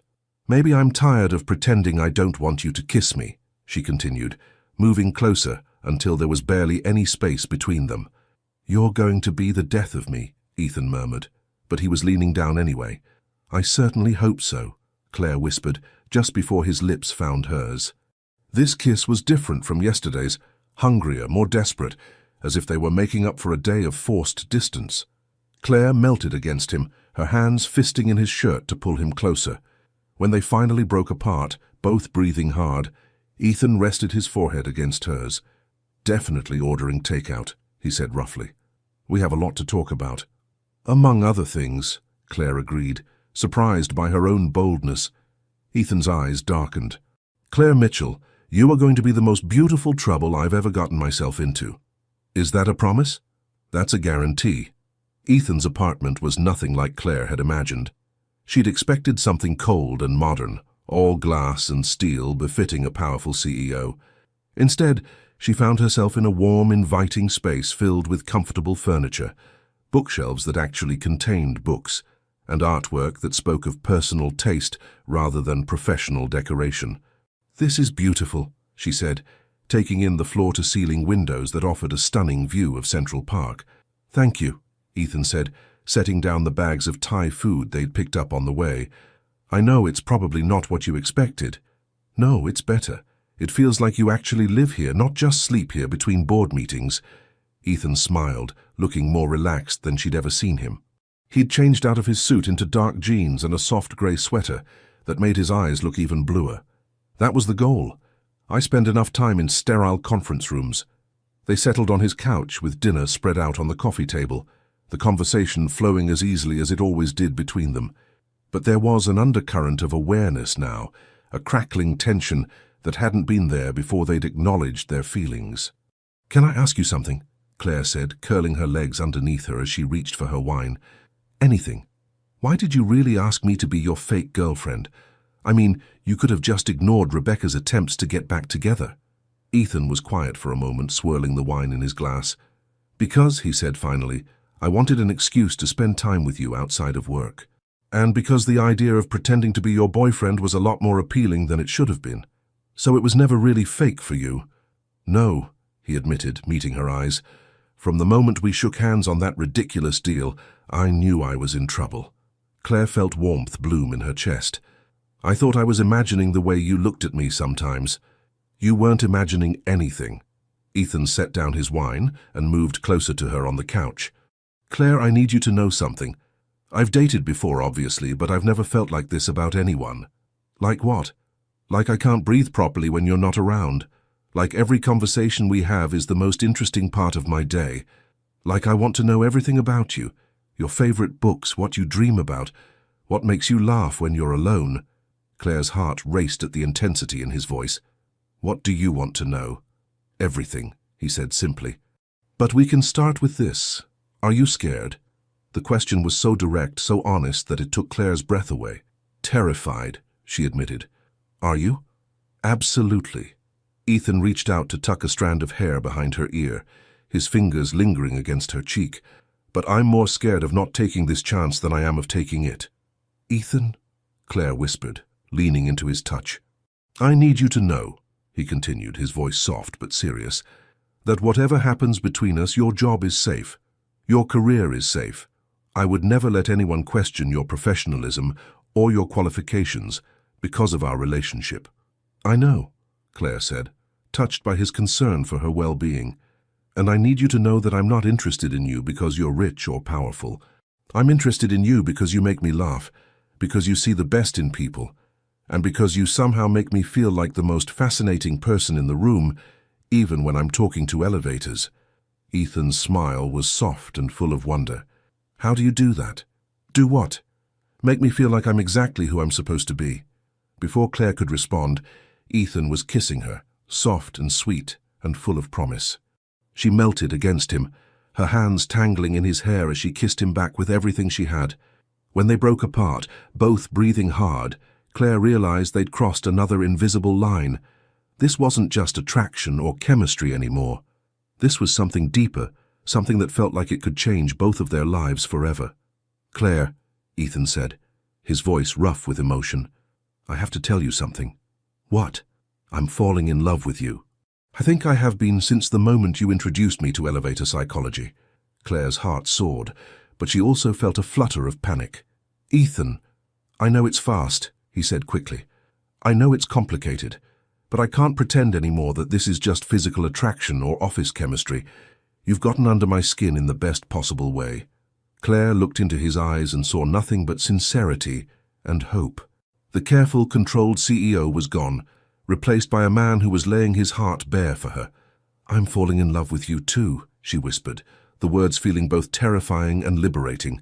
"I tried to fight it, tried to tell myself it was just a crush, but—" Ethan silenced her with another kiss, this one deeper and more desperate than before. Claire could taste the relief and joy on his lips, could feel the way his hands trembled slightly as they framed her face. "Stay with me tonight," he said against her lips. "Not because of the fake relationship or the media attention, just because you want to be here with me." Claire's heart pounded as she considered what he was asking. She'd never felt this way about anyone before, never wanted someone so completely that it scared and thrilled her in equal measure. "Ethan," she said softly, I haven't." Understanding dawned in his eyes. followed immediately by such tenderness that Claire felt tears prick her eyes. "We don't have to do anything you're not ready for," he said gently, pressing a soft kiss to her forehead. "We have all the time in the world." "It's not that I'm not ready," Claire said, surprising herself with her honesty. "It's that I want it to mean something." "It does mean something," Ethan said firmly. "It means everything to me." Claire looked into his eyes and saw her own feelings reflected back at her. Love, desire, hope, and the kind of deep trust that only came from truly knowing someone. "I want to stay," she whispered. Ethan's smile was soft and full of wonder. "Are you sure?" "I'm sure." What followed was the most beautiful night of Claire's life. Ethan was gentle and patient, taking time to worship every inch of her skin with reverent touches and whispered endearments.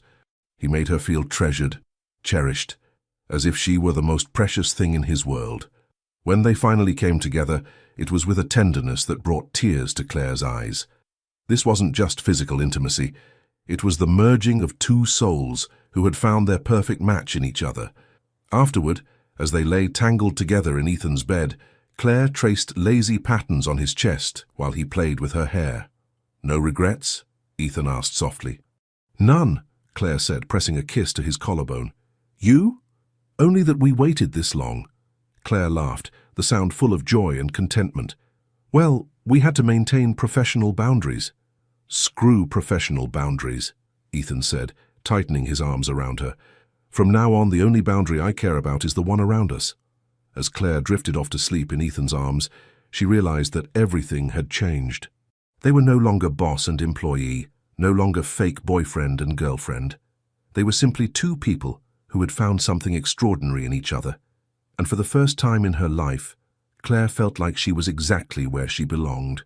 Claire woke up in Ethan's arms to the soft morning light filtering through his bedroom windows.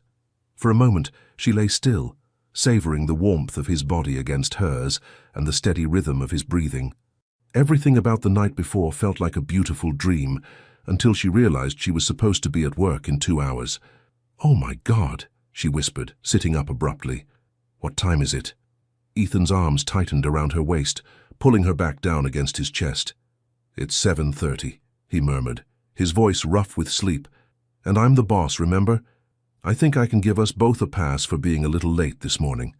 "People will notice if we both arrive late on the same day," Claire protested, though she made no real effort to escape his embrace. "Let them notice," Ethan said, pressing a soft kiss to the top of her head. "I'm done hiding how I feel about you." The words sent a thrill through Claire's chest, but also a flutter of anxiety. "Are you sure you're ready for that? The gossip, the speculation, the questions about whether I deserve my job?"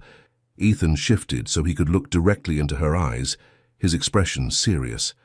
"Claire Mitchell, you are the most qualified, intelligent, and capable assistant I've ever had. Anyone who questions your abilities based on our relationship is an idiot, and I'll be happy to tell them so personally." His fierce protectiveness made Claire's heart melt.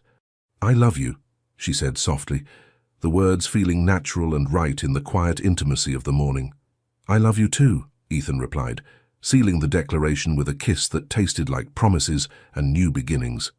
They arrived at the office 30 minutes later than usual, and Claire was acutely aware of the curious glances from their colleagues.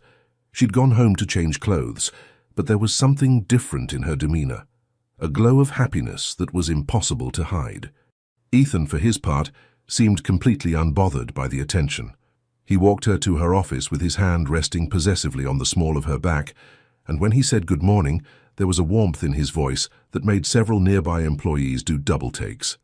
"Well, well," Amanda said, appearing at Claire's desk with a knowing smile. "Someone looks exceptionally happy this morning." Claire felt heat rise in her cheeks. "I don't know what you mean." "Uh-huh. And I suppose it's just a coincidence that Mr. Hayes looks like he won the lottery?" Before Claire could respond, her phone rang with an internal call. "Mr. Hayes would like to see you in his office," came the voice of the main receptionist. "He said it's urgent." Claire's stomach dropped. Had he changed his mind? Had the reality of mixing business with pleasure hit him in the harsh light of day? She knocked on his office door and entered to find Ethan standing by his window, looking tense.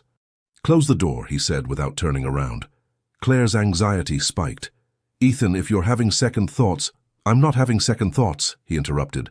finally turning to face her. "But we need to discuss how we're going to handle this publicly."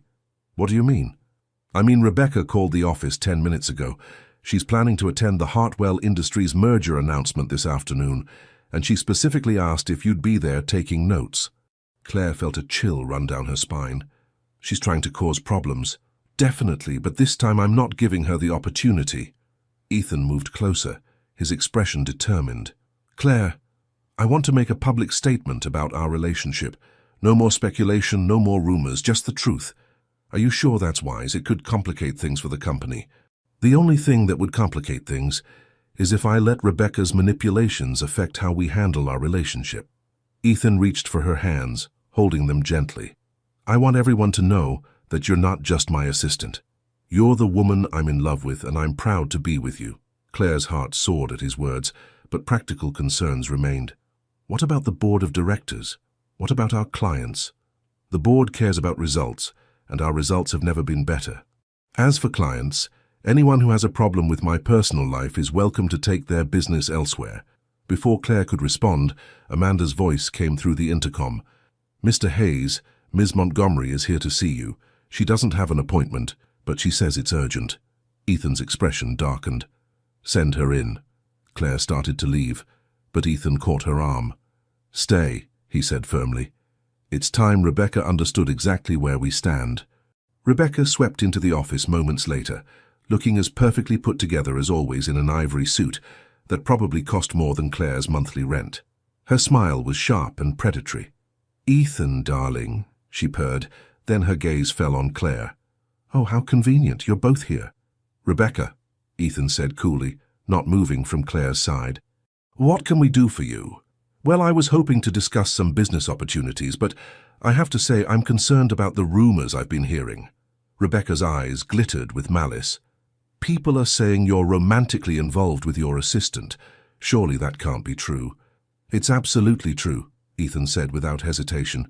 "Claire and I are in a relationship." Rebecca's mask slipped slightly, revealing a flash of fury. "How unprofessional.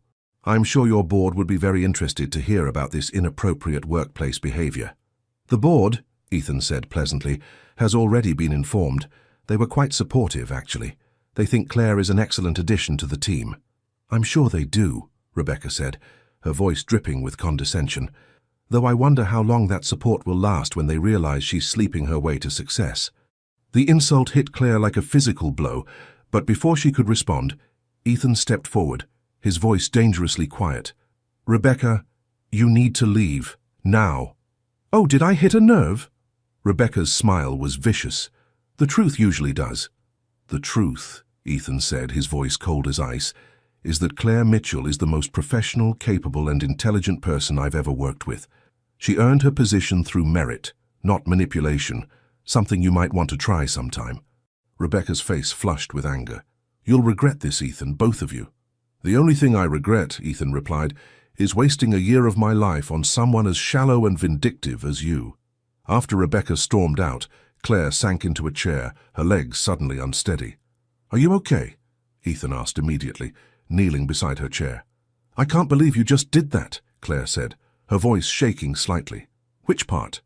"All of it." "Defending me, standing up to her, telling her exactly what you thought." Claire looked into his eyes, seeing nothing but love and determination. "No one's ever done that for me before."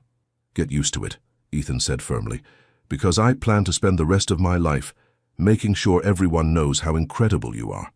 As he pulled her into his arms, Claire realized that whatever challenges lay ahead, they would face them together, and that made her feel like she could conquer the world. 1 year later, Claire stood on the rooftop garden of Hayes Enterprises, watching the sun set over Manhattan. The space had been transformed for the company's anniversary celebration, string lights twinkling overhead, and elegant floral arrangements scattered throughout the garden. "Penny, for your thoughts?" Ethan's voice came from behind her. She turned to find him approaching with 2 glasses of champagne, looking devastatingly handsome in his navy suit. Even after a year together, her heart still skipped when he looked at her like she was the most beautiful woman in the world. "Just thinking about how much has changed," she said, accepting the champagne with a smile. "Any regrets?" Only that we wasted so much time pretending we were just colleagues, Claire laughed. Though I have to admit, the fake dating phase was pretty fun. It was never fake for me, Ethan said, pulling her close, even when I was pretending it was. The past year had been extraordinary. Their relationship had weathered the initial media attention, Rebecca's failed attempts at sabotage, and the adjustment of working together as a couple. Claire had been promoted to executive assistant and had become an integral part of Ethan's business strategy team. More importantly, they'd built something beautiful together, a partnership based on trust, laughter, and a love that grew stronger every day. Claire, Ethan said, his voice suddenly serious, there's something I need to ask you. Before she could respond, he was dropping to one knee, pulling out a small velvet box that made her heart stop. Oh my God, she whispered, tears immediately springing to her eyes. Claire Mitchell, Ethan said, his voice shaking slightly with emotion. You walked into my life talking to elevators and turned everything upside down in the most beautiful way possible. You make me laugh, you challenge me to be better, and you've shown me what it means to love someone completely. Claire's hands flew to her mouth as tears streamed down her cheeks. You are the most beautiful chaos of my life, Claire Mitchell, Ethan continued, opening the box to reveal a stunning diamond ring that caught the light like captured starlight. Will you marry me? Through her tears, Claire saw the vulnerability in his eyes, the hope and love and fear all mixed together. This man who commanded boardrooms and made million-dollar decisions was nervous about her answer. Yes, she said, her voice barely a whisper. Then louder, yes, of course, yes. Ethan's face broke into a radiant smile as he slipped the ring onto her finger. It fit perfectly as if it had been made just for her. He stood and swept her into his arms, spinning her around as she laughed and cried simultaneously. When he set her down, he cupped her face in his hands and kissed her with all the passion and tenderness she'd come to associate with loving Ethan Hayes. I love you, he whispered against her lips. I love you too, she replied, admiring the way her ring sparkled in the twilight. Though I have to warn you, I still talk to elevators. I'm counting on it, Ethan laughed. Someone needs to keep them in line. As they stood together on the rooftop, the city sparkling below them, Claire marveled at how her life had changed. A year ago, she'd been a nervous woman trying not to spill coffee on her borrowed blazer. Now she was engaged to the love of her life, surrounded by the glittering possibilities of their future together. So, she said, grinning up at him, what now? Now, Ethan said, his eyes dancing with mischief and love. We live happily ever after. 2 years later, Claire hummed softly as she set the table in their spacious apartment, the one they'd bought together 6 months after their wedding.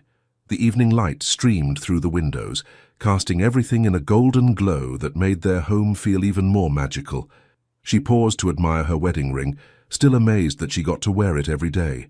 Their wedding had been perfect, intimate and joyful, surrounded by family and friends who celebrated their unlikely love story. The sound of keys in the door made her smile, and moments later Ethan appeared, dropping his briefcase and loosening his tie with the easy familiarity of coming home to the person he loved most. There's my beautiful wife, he said, crossing to her and pressing a gentle kiss to her forehead. How was your day? Claire asked, melting into his embrace. Better now, he replied, his hands settling on her waist. How are you feeling? Good. Tired, but good. Claire placed her hand over her gently rounded belly, where their first child was growing. The baby was particularly active today. Really? Ethan's eyes lit up with wonder and excitement. Maybe he or she is going to be a little troublemaker like their mother. Hey, Claire protested, laughing. I prefer to think of it as creative problem-solving. Ethan's gaze fell to the coffee table, where a tiny pink blanket lay folded next to a blue one. His expression grew soft with anticipation. Still can't decide which one we'll need, he asked. I like having both options, Claire said, following his gaze. Plus, the suspense is killing my mother. She calls every day asking if we've found out yet. And I told her we want to be surprised. Some of the best things in life come when you least expect them. Ethan pulled her closer, his forehead resting against hers. Like elevator psychology spouting assistants who turn CEOs' worlds upside down. Exactly like that, Claire agreed, standing on her tiptoes to kiss him softly. As they swayed together in their living room, surrounded by the evidence of the life they'd built together, Claire thought about the journey that had brought them here. From chaos to love, from professional boundaries to personal bliss, from fake dating to real marriage. "You know what?" Ethan said, breaking the comfortable silence. "What?" "You are and always will be the best stumble of my life." Claire laughed, the sound full of joy and contentment. "And you are the most wonderful disaster that ever happened to me." Outside their windows, New York City hummed with activity. But inside their home, all was peaceful and perfect. Soon they would be 3, then maybe 4 or 5, building a family as chaotic and beautiful as their love story. And as Claire settled into Ethan's arms, she knew that whatever adventures lay ahead, they would face them together, with laughter, with love, and with the absolute certainty that they had found their happily ever after in each other. From chaos, indeed, had come the most unlikely and truest love New York had ever seen. Leave your comment and share this story with someone special. It truly helps us keep bringing new stories to you. And if you want to follow every chapter of this emotional journey, subscribe to the channel and turn on the notification bell. Your support makes all the difference.